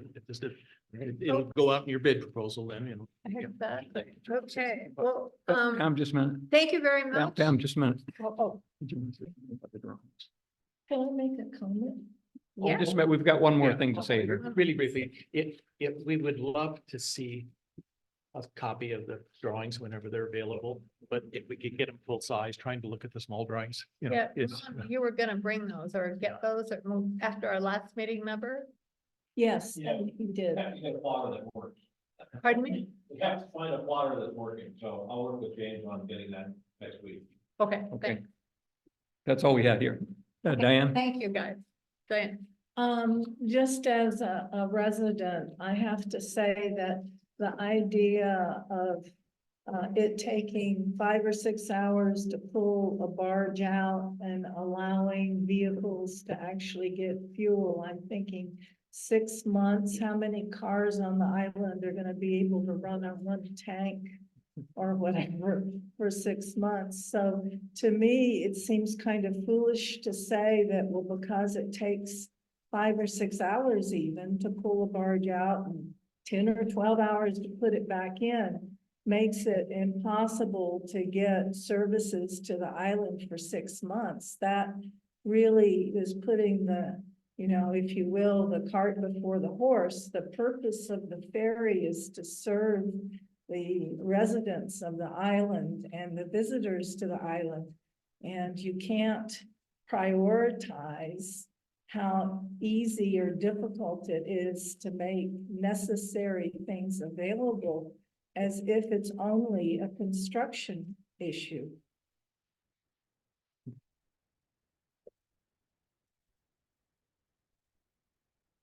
Absolutely. So the thing that we're bumping up against tremendously is the amount of time it's taking to get everything done in that work window of the fish window. And to be able to move it out of the way, if it's only 5 or 6 hours, if that's the only issue and the wing walls are set, and we got a dolphin that the chief can go back into, certainly doing that. But then if we do that 2 or 3 times during that time period, and in the end, we have to come all the way back and finish up the last dolphin because we didn't get it done. That's the balance that's being discussed right now. So what we are trying to do to the greatest extent possible is to be able to bring in in periodic times, even if it's in the middle of the night, to run and just say, okay, guys, we're going to be ready at 10 o'clock at night. We're going to run till 6 o'clock in the morning. And here's your date. You're gonna be able to do that. And get the word out to be able to do that. I'm not the one putting that together, but I can tell you, everyone understands the impact to. One other, just. We do have, just so you know, we do have some other business that we have to get done before this meeting is over with, so. Just one other question or comment. It looks as if you're expecting the infrastructure work to be done no later than February of 2028. So when is the new boat? In other words, are you expecting that we will have the new ferry in February of 2028? It's looking like now probably July of 2028. Whatever. So the Whatcom chief will run with the new infrastructure for some period of time. Yes. The real problem is we're following the same, that what Kelly put up earlier. We have that timeline from the Maritime Administration. We can't spend the dollars until they give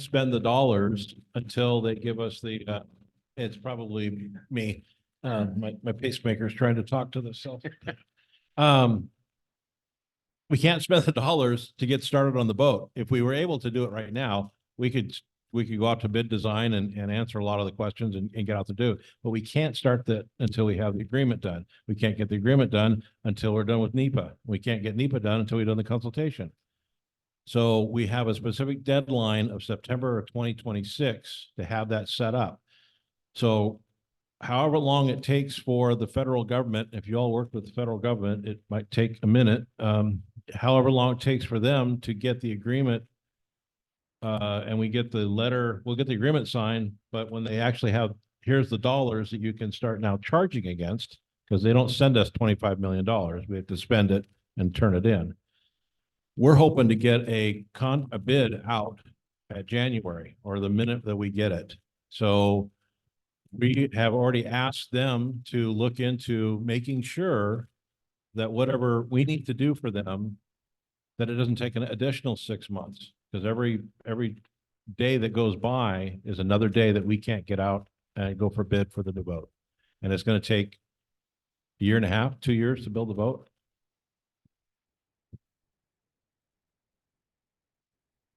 So I wanted to say, I don't know if everybody feels it or not, but there's a lot of positive things happening tonight, even if you don't quite feel it.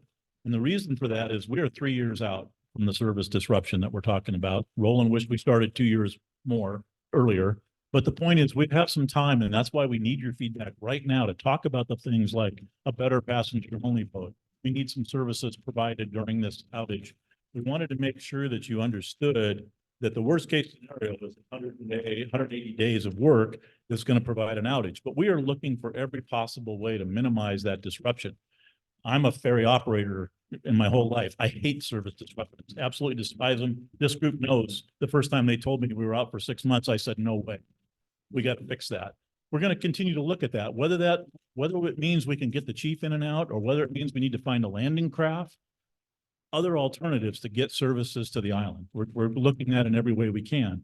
We talk about socioeconomic disruption and measuring that, while that's absolutely true, there's a little bit of subjectivity to that, but what we're looking at is how do we minimize risk in all different ways. There is a risk of going into 2 separate work windows, extending this project out more than a year or 2 or 3. And that's because the chief is getting old and tired and is going to need new engines. And it's going to be very expensive. Do you really want to put all that money in an old boat? So the risk is you could lose the chief and then you have no service, and you don't want to get there. And you don't want to continue to put money in an old boat. I ran Washington State Ferries. Well, it was just, I retired just before, but they had 80-year-old boats that they were running. And then the legislature took away the replacement plan. Right now, you're working on a replacement plan, and the Coast Guard looks at that very favorably. You take away the replacement plan, they're going to scrutinize your boat much, much more. And you risk that they take it out of service. Just be careful. Been there, done that. It's no fun. And the Port Townsend community, they lost their vessel for over a year. They had no boat. So just, be careful about that. There are many risks that we're trying to mitigate and minimize. And that's what we're up to. So anyway, but the point is you're working very well towards finding out these issues and figuring out ways to solve some of these problems. And that's what we need to do. And that's what tonight's all about. So it's the beginning. Yeah. The answers aren't all here tonight. Yeah. Some of the answers are out here.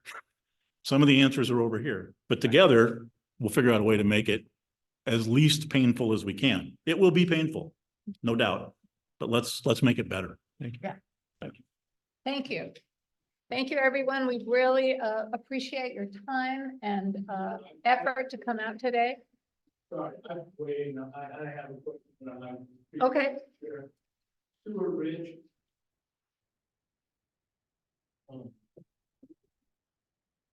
Sewer Ridge, 3811 Constitution Road. I want to address briefly something that is very dear to my heart, and that's emergency procedures. I know two people that would be here today if it wasn't for regular routine ferry runs. One of them being my wife.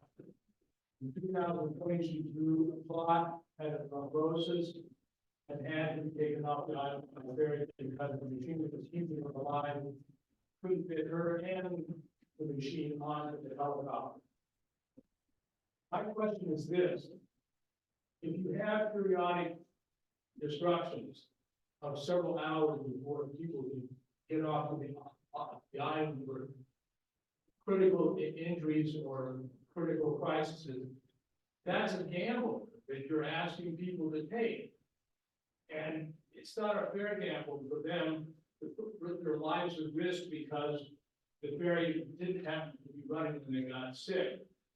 I know you're not soothsayers, and I know you're doing the best you can, but I want to impress upon you how important it is that real lives are at stake here. The reality is that if we can't get people off that are critically injured, people are going to have to decide whether or not they can continue to live on this island. And a lot of people who are elderly or have long-term illnesses are going to make the option, if they can afford it, to leave. But there's people on this island who can't leave. This is their home and their low income.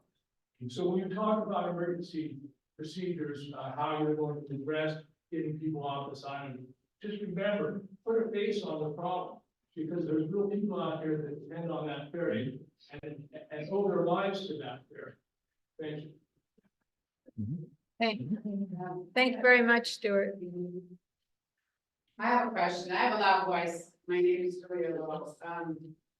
Is that okay?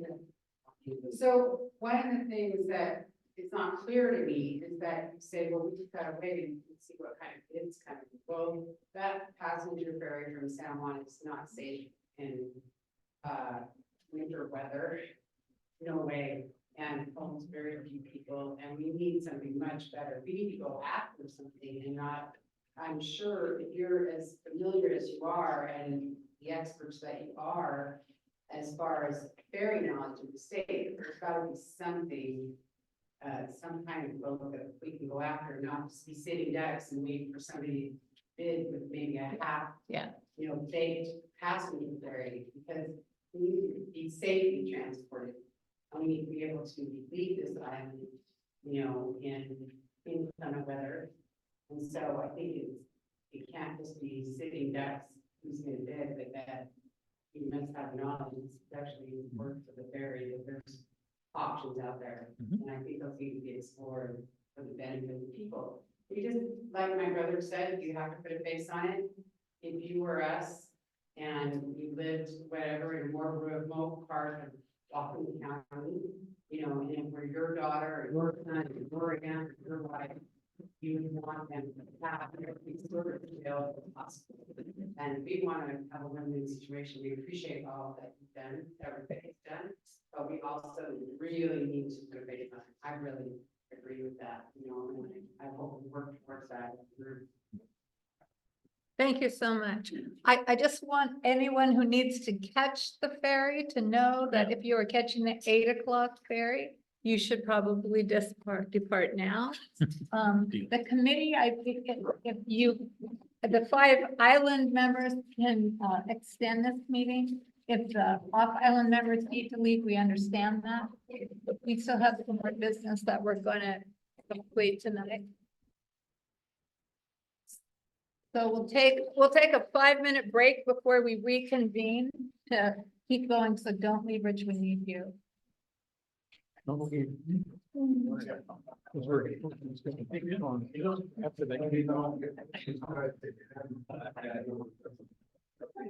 no way you can do this in this amount of time. I did my best.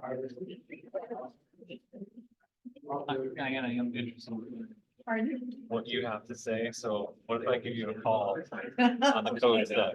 What I'm gonna do, I can tell you right now, I'm going, the ad hoc code committee is going to be meeting on Saturday. And I'm going to ask the group if they're willing to have a special meeting next week. Okay. So that we can be ready to report on the 23rd. And if they're not willing to do that, I'm gonna ask them to delegate it to, me and Pam and Rich, who were the 3 ferry committee members on the ad hoc code committee. Great. And I appreciate you picking up and running with it, because I think some of these items just need a little bit more discussion to resolve, as opposed to just conflicting flurries of paper. We have about 50. But if you want to. So I'd love to talk about your report, so I know ahead of our Right. next meeting where folks are at. Yes, yes, delighted. All right, I'm gonna catch a ride with James, and you're gonna I left my car on the other side, and I'm gonna James. All right, thanks for coming again. Well, yeah. And Neil, it was on the paper.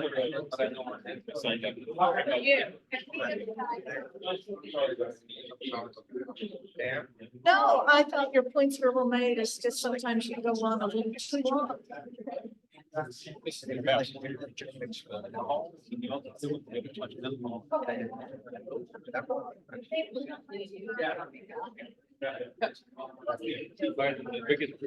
What, I'll try to do.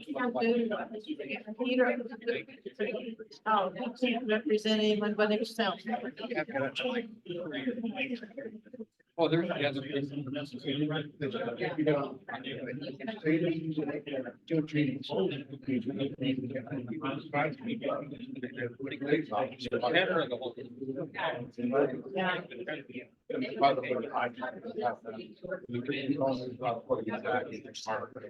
Oh, good. Oh, good. Next year.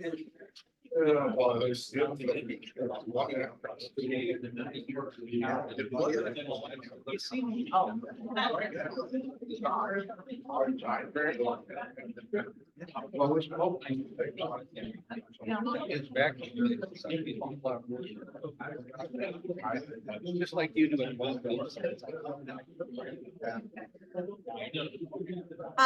Well, you were on LifeHack when LifeHack came up with their level of service, 34 cars.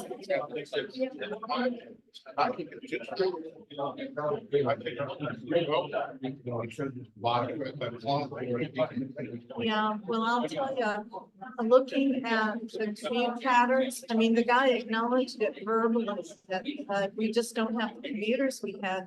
But also our population is aging. We just do not make as many trips as we used to make. Do you think? I think it's long term. I think we're becoming a very well-to-do retirement community. If that's where we're going to be.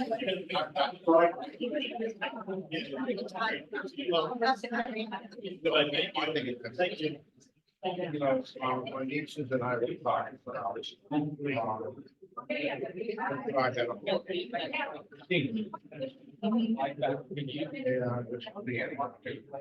I know, Molly has told me about being able to ride from one end of the island to the other.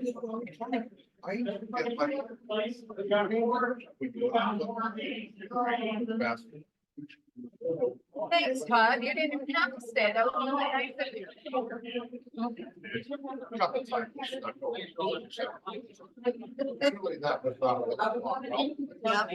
So I would say, right to the ball, leave it. Go back to my mom. And then come out how to get over. You know. Okay. That's funny. Okay, Andy, you okay with that? Anybody that has a question for moment says, we'll leave the mic over here, they can over here. Is that okay? Yeah. If I'm not putting the wireless back. No, what happened to it? I know the feeling. I think they get tired. I understand. I got it. I feel their pain. The deals are great, eh? And you're the gathering place person. Yeah. The women's restroom, the Oh, batteries yeah. or whatever they operate, paper towels. But not- Yeah. All right. Well, guys, we're just a little late.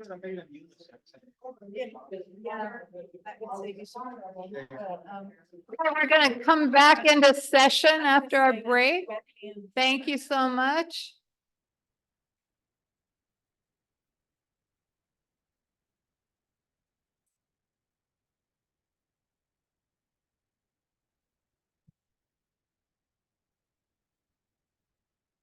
Okay, next on our agenda, I'm sorry we're going overtime here, but we had a lot of good discussion tonight. We need to spend a little time on the Whatcom County Codes, chapter 10.34, ferry rates. Diane is going to make a few comments about the Public Works ferry code that they proposed and about some discussions we had at the Council of the Whole meeting on Tuesday. Diane.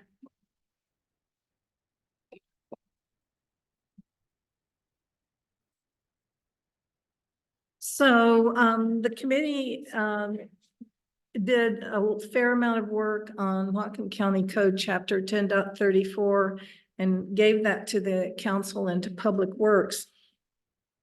Public Works then came back to the council with their proposed text on April 4th. And we discovered that number one, almost nothing of what we had proposed made it in. And then number two, there's some brand new provisions in it that we had not looked at. And so our fearless representative Pam spoke at the Council of the Whole meeting on Tuesday and indicated that we would really like a chance to examine the new provisions and to comment on them. So what I've handed out to the committee members, and some of you in the office have a one-page. The things in the middle of the page, there is a line across it. The two items above it are items that we already have discussed and voted on as a committee. And on those items, we can go back and represent the committee and talk to the county council based upon what we've already done. However, the two items below the line are brand new items, which you guys have not seen before. And we would like to be able to, on April 23rd, which is when the Public Works Committee will be discussing these, make comments on behalf of the committee. The two new items are that they're brand new, inserting a restriction into the code on what percentage discount can be given for multi-ride tickets. As you guys may remember from our ferry fares discussion, most of the other counties or the state are at 25%. We were quite a bit higher than that. The new rule would be that the county would not be able to grant anything greater than a 20% discount on multi-ride tickets. The other new item is at the end of the document, where there is a discussion of what happens as in years where excessive ferry fares are paid and they're accumulated, or in years when not enough ferry fares come in, and so we're under the 55%. And the new thing is to establish in the code a ferry fund reserve target, and that it would be a certain amount of money, and that it would be fully funded by 2034. In addition to that, at a minimum, every year, January 1st, ferry fares would go up by the CPI. So there's some issues with both of those where we think they could be improved. And the only way that we can represent the committee when we talk with the county council on April 23rd is if the committee And community. and the community, if we had another special meeting, and we would need to do that next week, probably on Thursday night. So that's one option. The other option is for the committee to vote to, without having another meeting, authorize Pam and I and Rich, who are 3 members on the ad hoc code committee, to go ahead and speak on behalf of the committee. That's not a great idea, because we really should have some discussion about this before part of the committee launches out. But we are again in a timeline that the county has established where our opportunity to talk about these items with the council is April 23rd. So the question is how do we get there? How are we prepared to talk to them on April 23rd? Rich. Could you just say something about the color coding on here? What are we looking at? Rich's question is, could I say something about the color coding? And the answer is I highlighted in bright yellow the parts of the text that are the parts that would be under discussion or in dispute, or where we would like to make comments. So is this written by us or written by Public Works? This is written by Public Works. All of this. All of this. This is the current part of, these are excerpts of the current code from Public Works. Okay. Okay, and so these are what the yellow is highlighting, the things you're concerned about. Yes. Thank you. So do we have discussion in the committee? Tom? I would like to make a motion so we can have discussion on that the 3 of you on the ad hoc committee represent the rest of the group. So are you saying then that you do not support having a special meeting, another special meeting with the community and the group before the 23rd? I would suggest for the, like you say, the county timeline kind of puts us in a crunch. Yeah. I would say that the 3 of you have a good way forward and you should represent us. So The that's ad why I'm- hoc code Ad hoc committee. committee. Do we have any more discussion about? Well, gotta get a Oh, second. we have before- to second. Does anyone want a second that the ad hoc codes committee makes a recommendation to the council? Second. Second, Rich seconded. Now, do we have discussion about that motion? I think it would be better if we met, but it would have to be next week. Any comments? Any other comments? Yes, I would just, Thanks, Todd. Todd Lagusty, I just have a question as to what you hope you're going to gain by doing that. Well, one thing that we would gain would be the 2 things below the line are brand new language that was not in any of the draft ones they gave us to start with, and that we have never seen before. So when they talk about recouping a fare box reserve fund over a 10-year period, we don't know how much are they gonna recoup? Is it gonna be 200,000 a year over 10 years and to recoup it to like $1 million, or do they want $1.5 million that they're trying to recoup? That's on top of what we already owe and on top of how far under the 55% we are. So we need to know more about that before anything happens. And the one before that, oh, and also a yearly raise based on the computer price index, it would be great to know what's that likely to be, like how has that looked before? And that also would be a yearly adjustment to the ferry charge, rates. And then M is also a new item that we have not heard any discussion from Liz about, or, what the ramifications would be for us. So that's what we're hoping to clarify at that meeting. And I think even the council agreed that that was reasonable, and that's why they gave us 45 minutes at the next Public Works and Health Committee to try to clarify things. Two points. One is I would hope to get the limitation on the discount taken out simply because a future council might decide that they wanted to be similar to Skagit County or something. And so the setting of fares every year doesn't necessarily change the percentages, but it could. Once this kind of restriction goes into code, then you have to go through a whole code amendment process for the council to be able to do what it wants to do. And then the second point on the annual is we have been told in the past that it's very expensive for the county to change rates. I believe Rayma, if she's still here now, told me that when she was chair of LIFAC, she was told it was a $45,000 cost.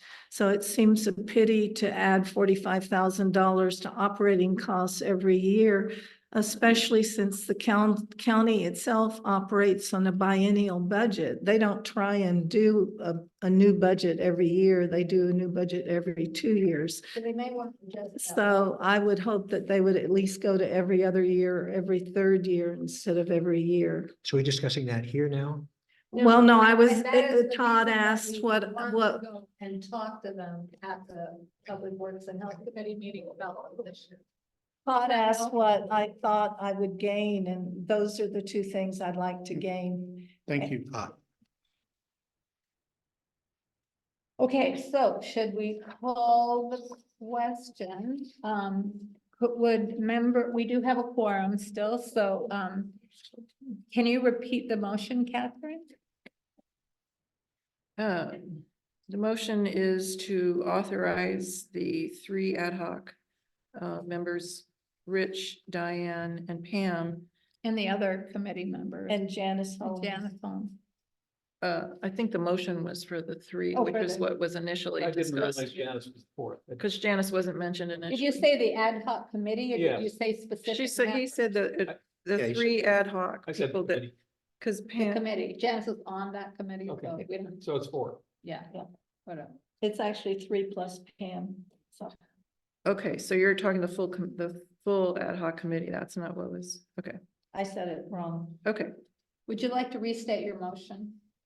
She's got it the way it should be. Basically, I just want to see the limited group go and speak for the whole group. The people here involved are the ones most in command of what the issues are. To open it up to more people doesn't necessarily get us more response. I would prefer that the only people representing this group to the county council are the members of the actual Lummi or Whatcom County Ferry Advisory Committee. And that is what happened. We might meet and talk with the larger group, but the group that speaks to the council. It's mentioned Janice Holmes actually being Yeah, a but I representative. mean, if the ad hoc committee met to talk about these issues, the whole committee might meet, but when we go talk to the county council, it will be committee. Okay, so then we go back to the original understanding of that motion, which was for the 3 ad hoc people who are essentially on the committee here. Yes. Be authorized to go to To Public speak Works. to Public Works. Got it. Yes, Okay, so that's where the 3 people comes in. got you. Yeah. So is everyone clear?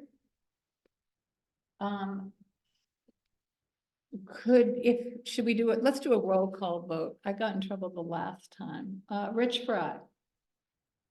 Do you vote for the motion or abstain or against the motion?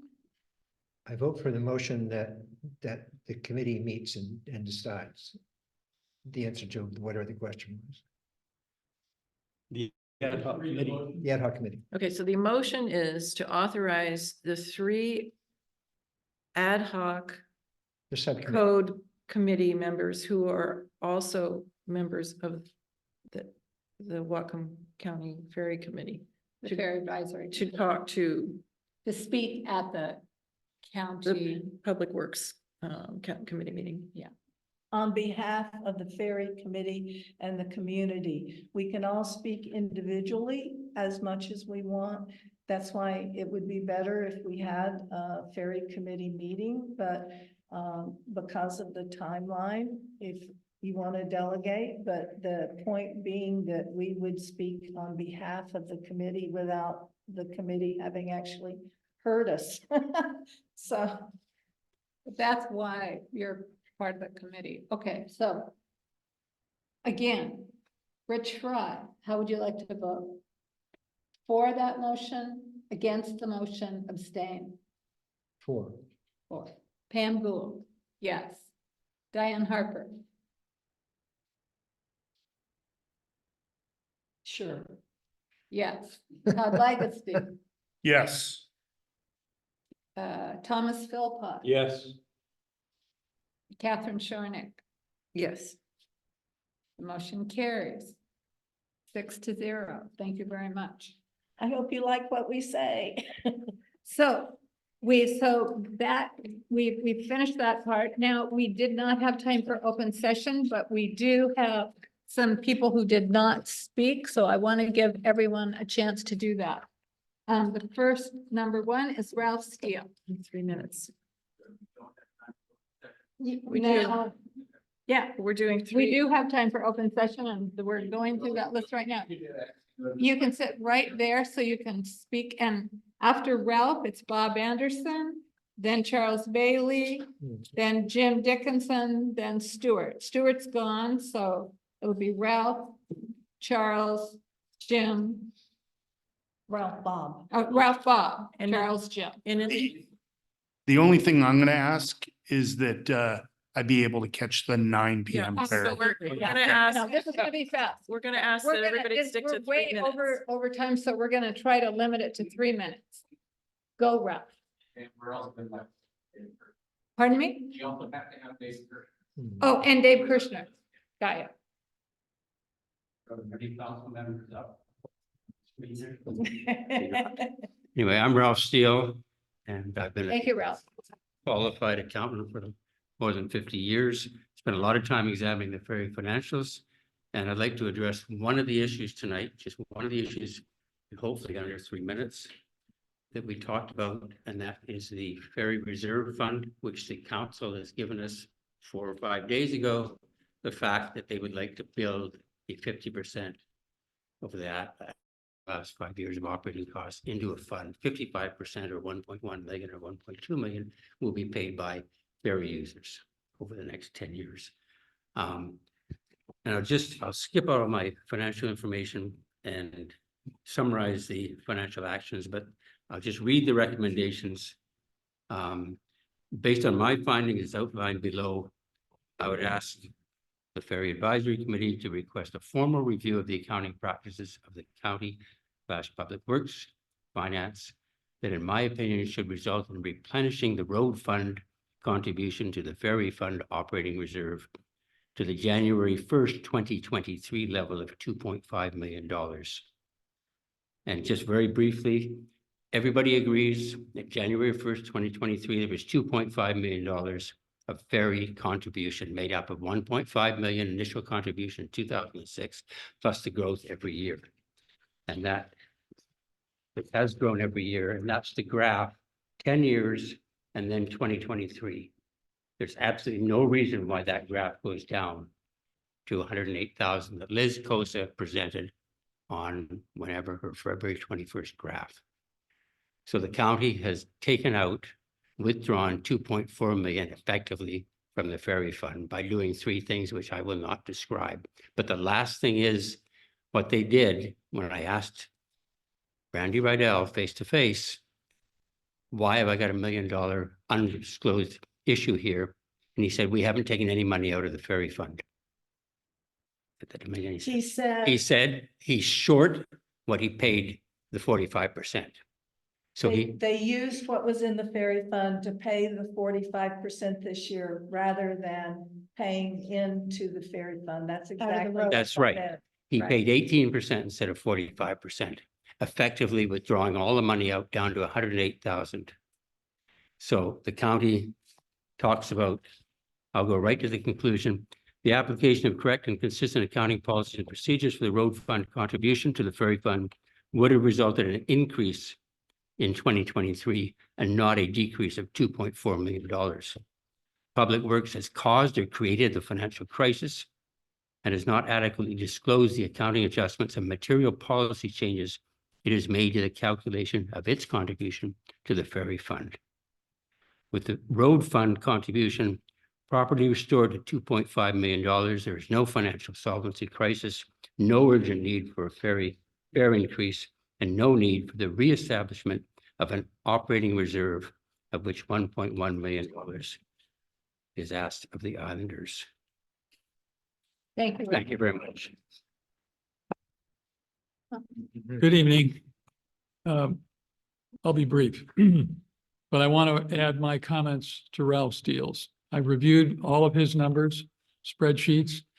I've studied this issue, and I have to say that I completely agree that the adjustments that were made in the past year by Public Works Accounting, by transferring reserves to the road fund, should be investigated. And I think we've raised these issues, but I think it's time for the county auditor to evaluate one of its departments. I would ask this committee to take the testimony that Ralph has just provided you with the information and submit it to Public Works so that we can start the ball rolling on getting answers to these questions. These actions by Public Works Finance have, if not contributed to, they have maybe even caused what we're calling this current crisis in the ferry fund balance. So this is no small deal. Not going to belabor it, but it overarches everything that you're talking about with ferry fare increases and reserve buildings and all that sort of thing. The reserve was there. It was taken away. You as a committee need to understand how that happened because we haven't got a good explanation. So please take that. And I would say also with regard to the revisions, the code revisions, that many of these changes, including the introduction of the NCER and the language related to the lease payments, is validation that in the past years, they did not have the authority to treat the dolphins as an operating expense. They're basically acknowledging that by now putting that language in. If it was okay to do it then, they wouldn't need this language now. So that's point number one. And secondly, the lease payments, they're putting language in there now that absolves them of responsibility for having treated them as an operating expense in the past. Now, I think a lot of these things maybe can be dealt with going forward, but looking back, I think we have a very strong point here that the committee has already taken in your recommendations and should be validated. And then finally, I'm glad that the council, thanks to you, Pam, for articulating this request, is going to take it up through the Public Works and Health Committee on the 23rd. My concern is that the clock has been set so that the council believes that they have to make a final decision on May 7th.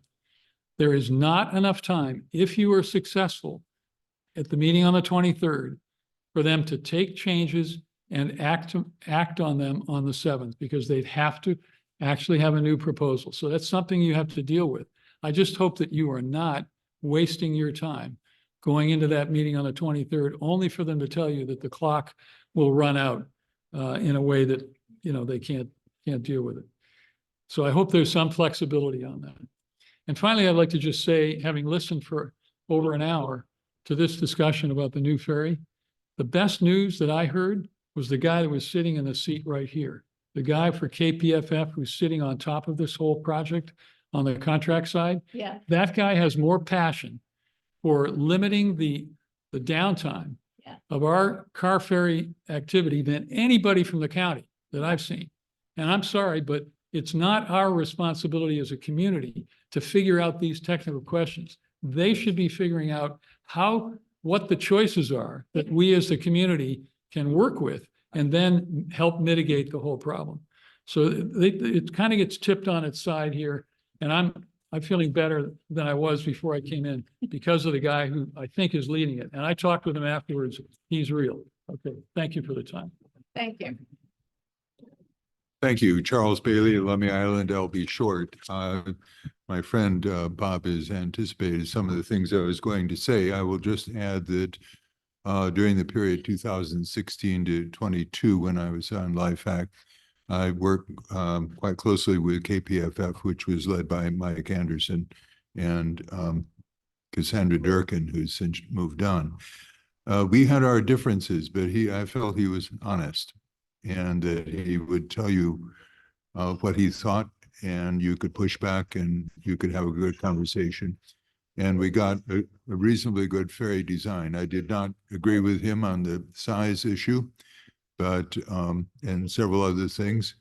But I think he's our best help, because closing access to this island for 6 months, we all know what a disaster that would be. It would forever transform this island.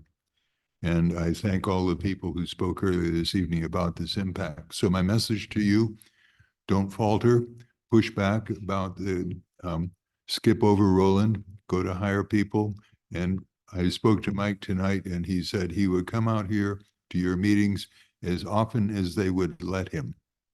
Make sure they let you make them let him come to every meeting. Is that this Mike is this? Mike, who is sitting, Mike Anderson, he's the chief. Gaia.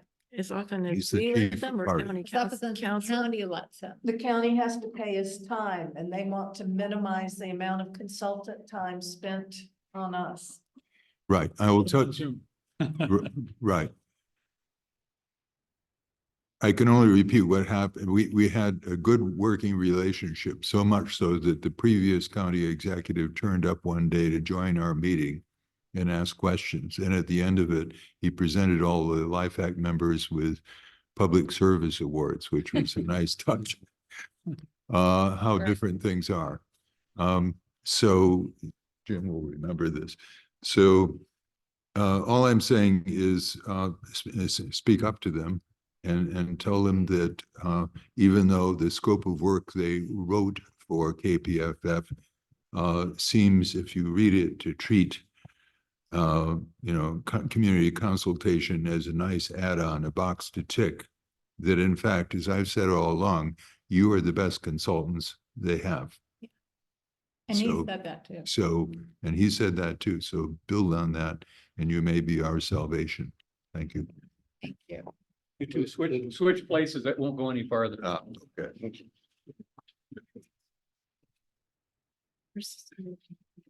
Yeah, right there. Yeah. Oh, Ben Baker. Now, some of you may think I'm a pain.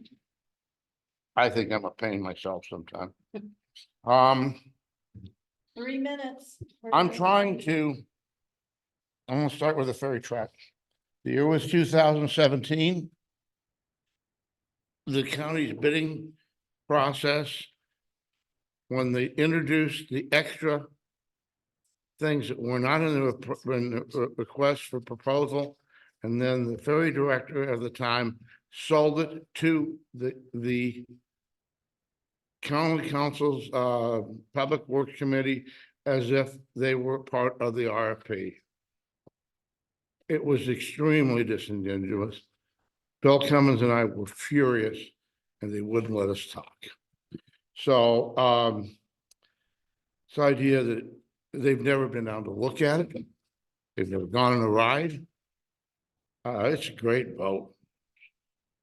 Okay, and if we had engaged the track during the times of which there was no work in the docks, which was about every other year, we wouldn't be talking about this deficit.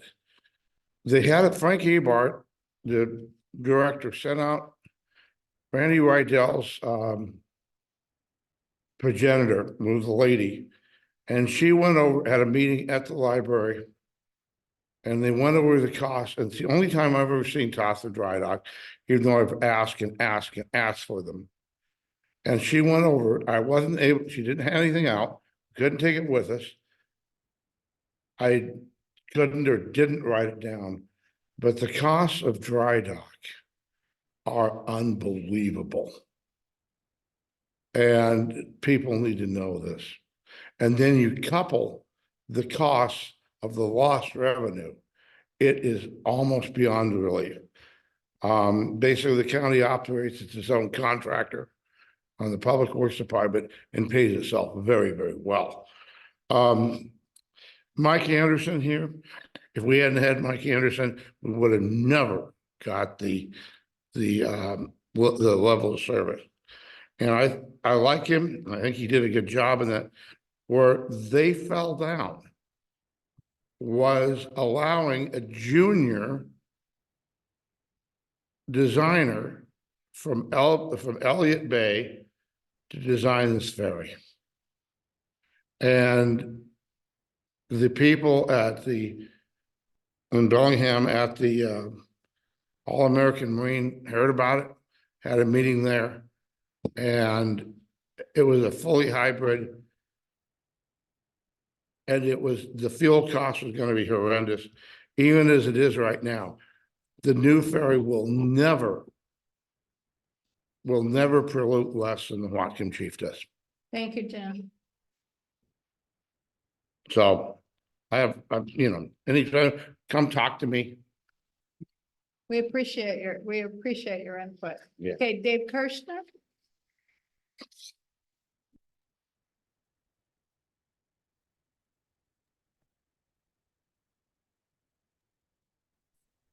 Sorry, I was trying to unmute myself.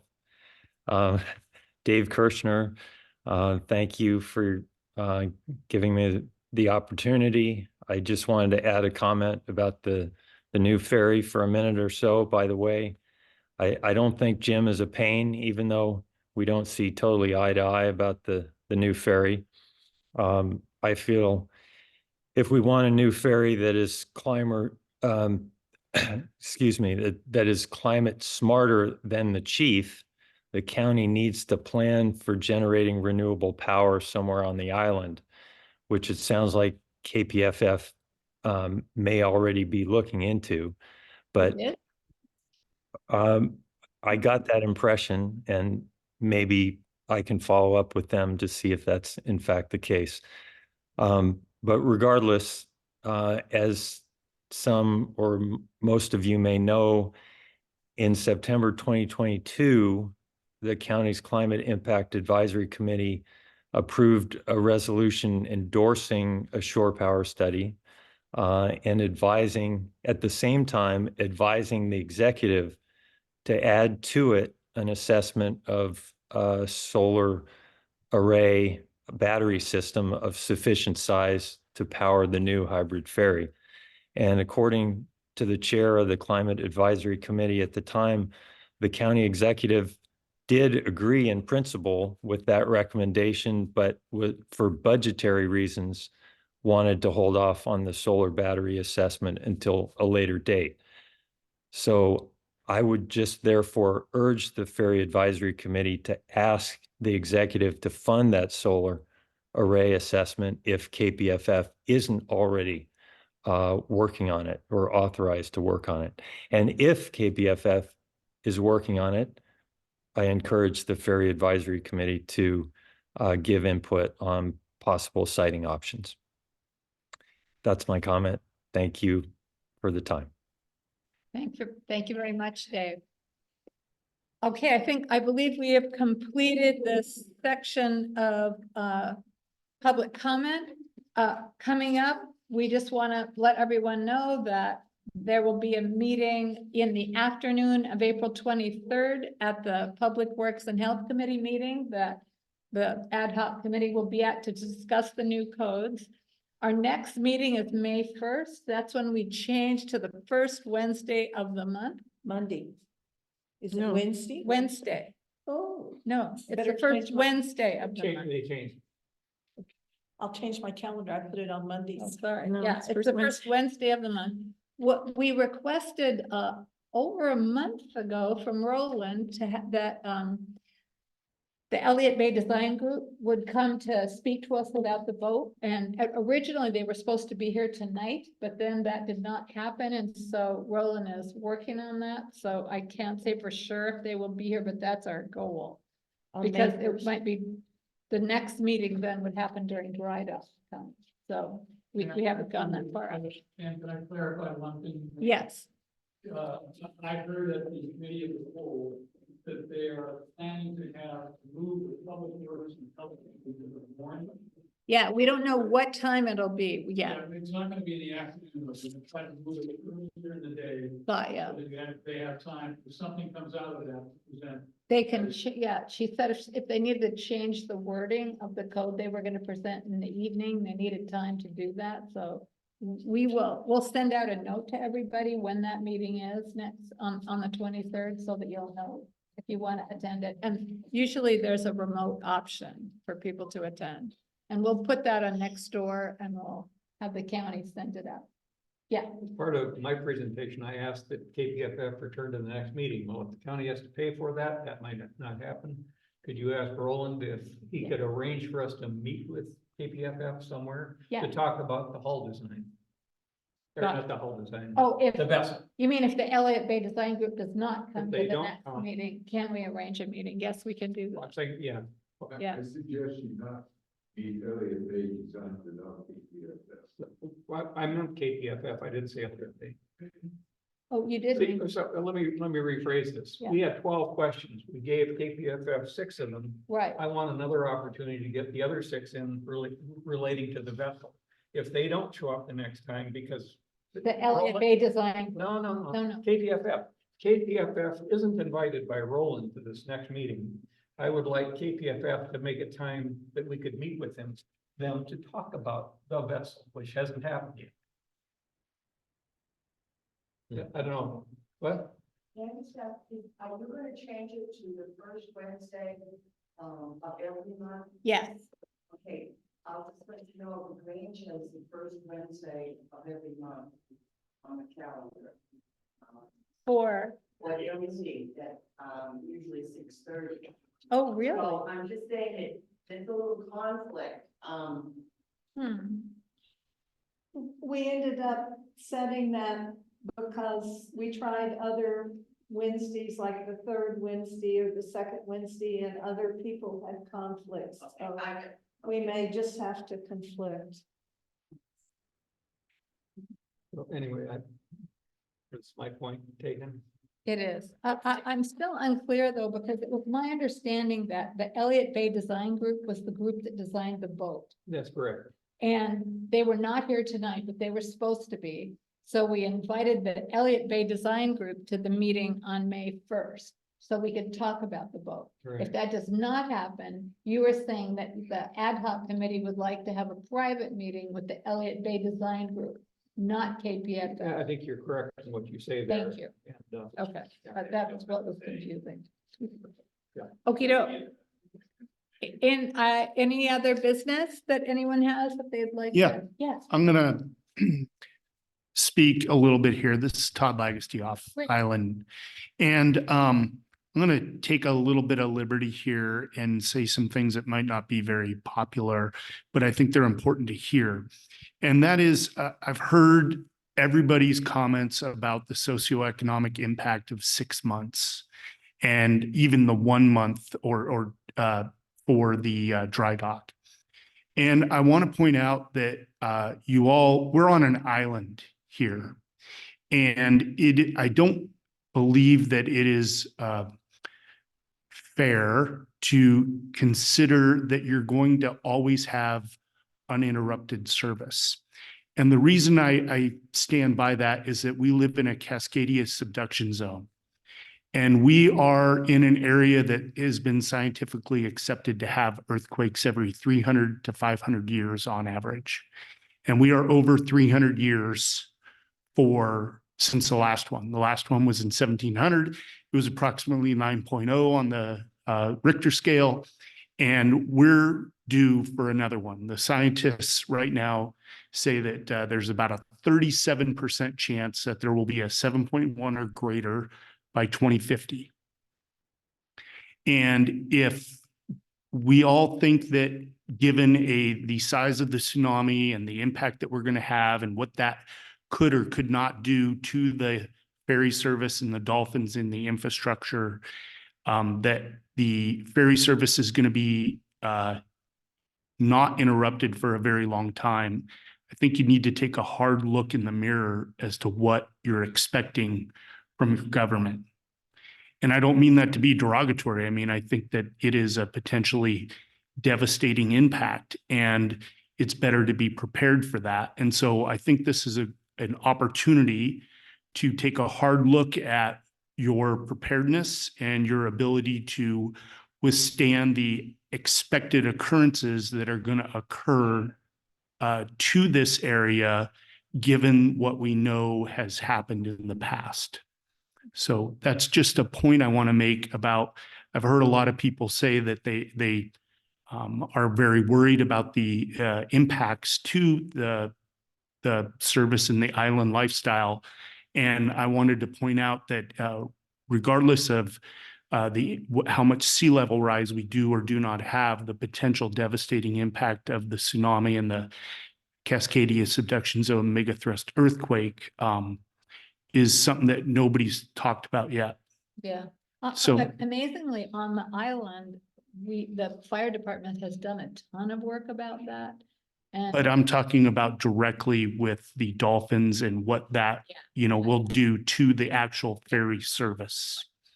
There won't be any. yeah, we Well, know that there won't be any Yeah, for so months. anyhow, I just wanted to take that point. And then I also wanted to say thank you to, was it Ralph? Yes. Yes. For printing this off.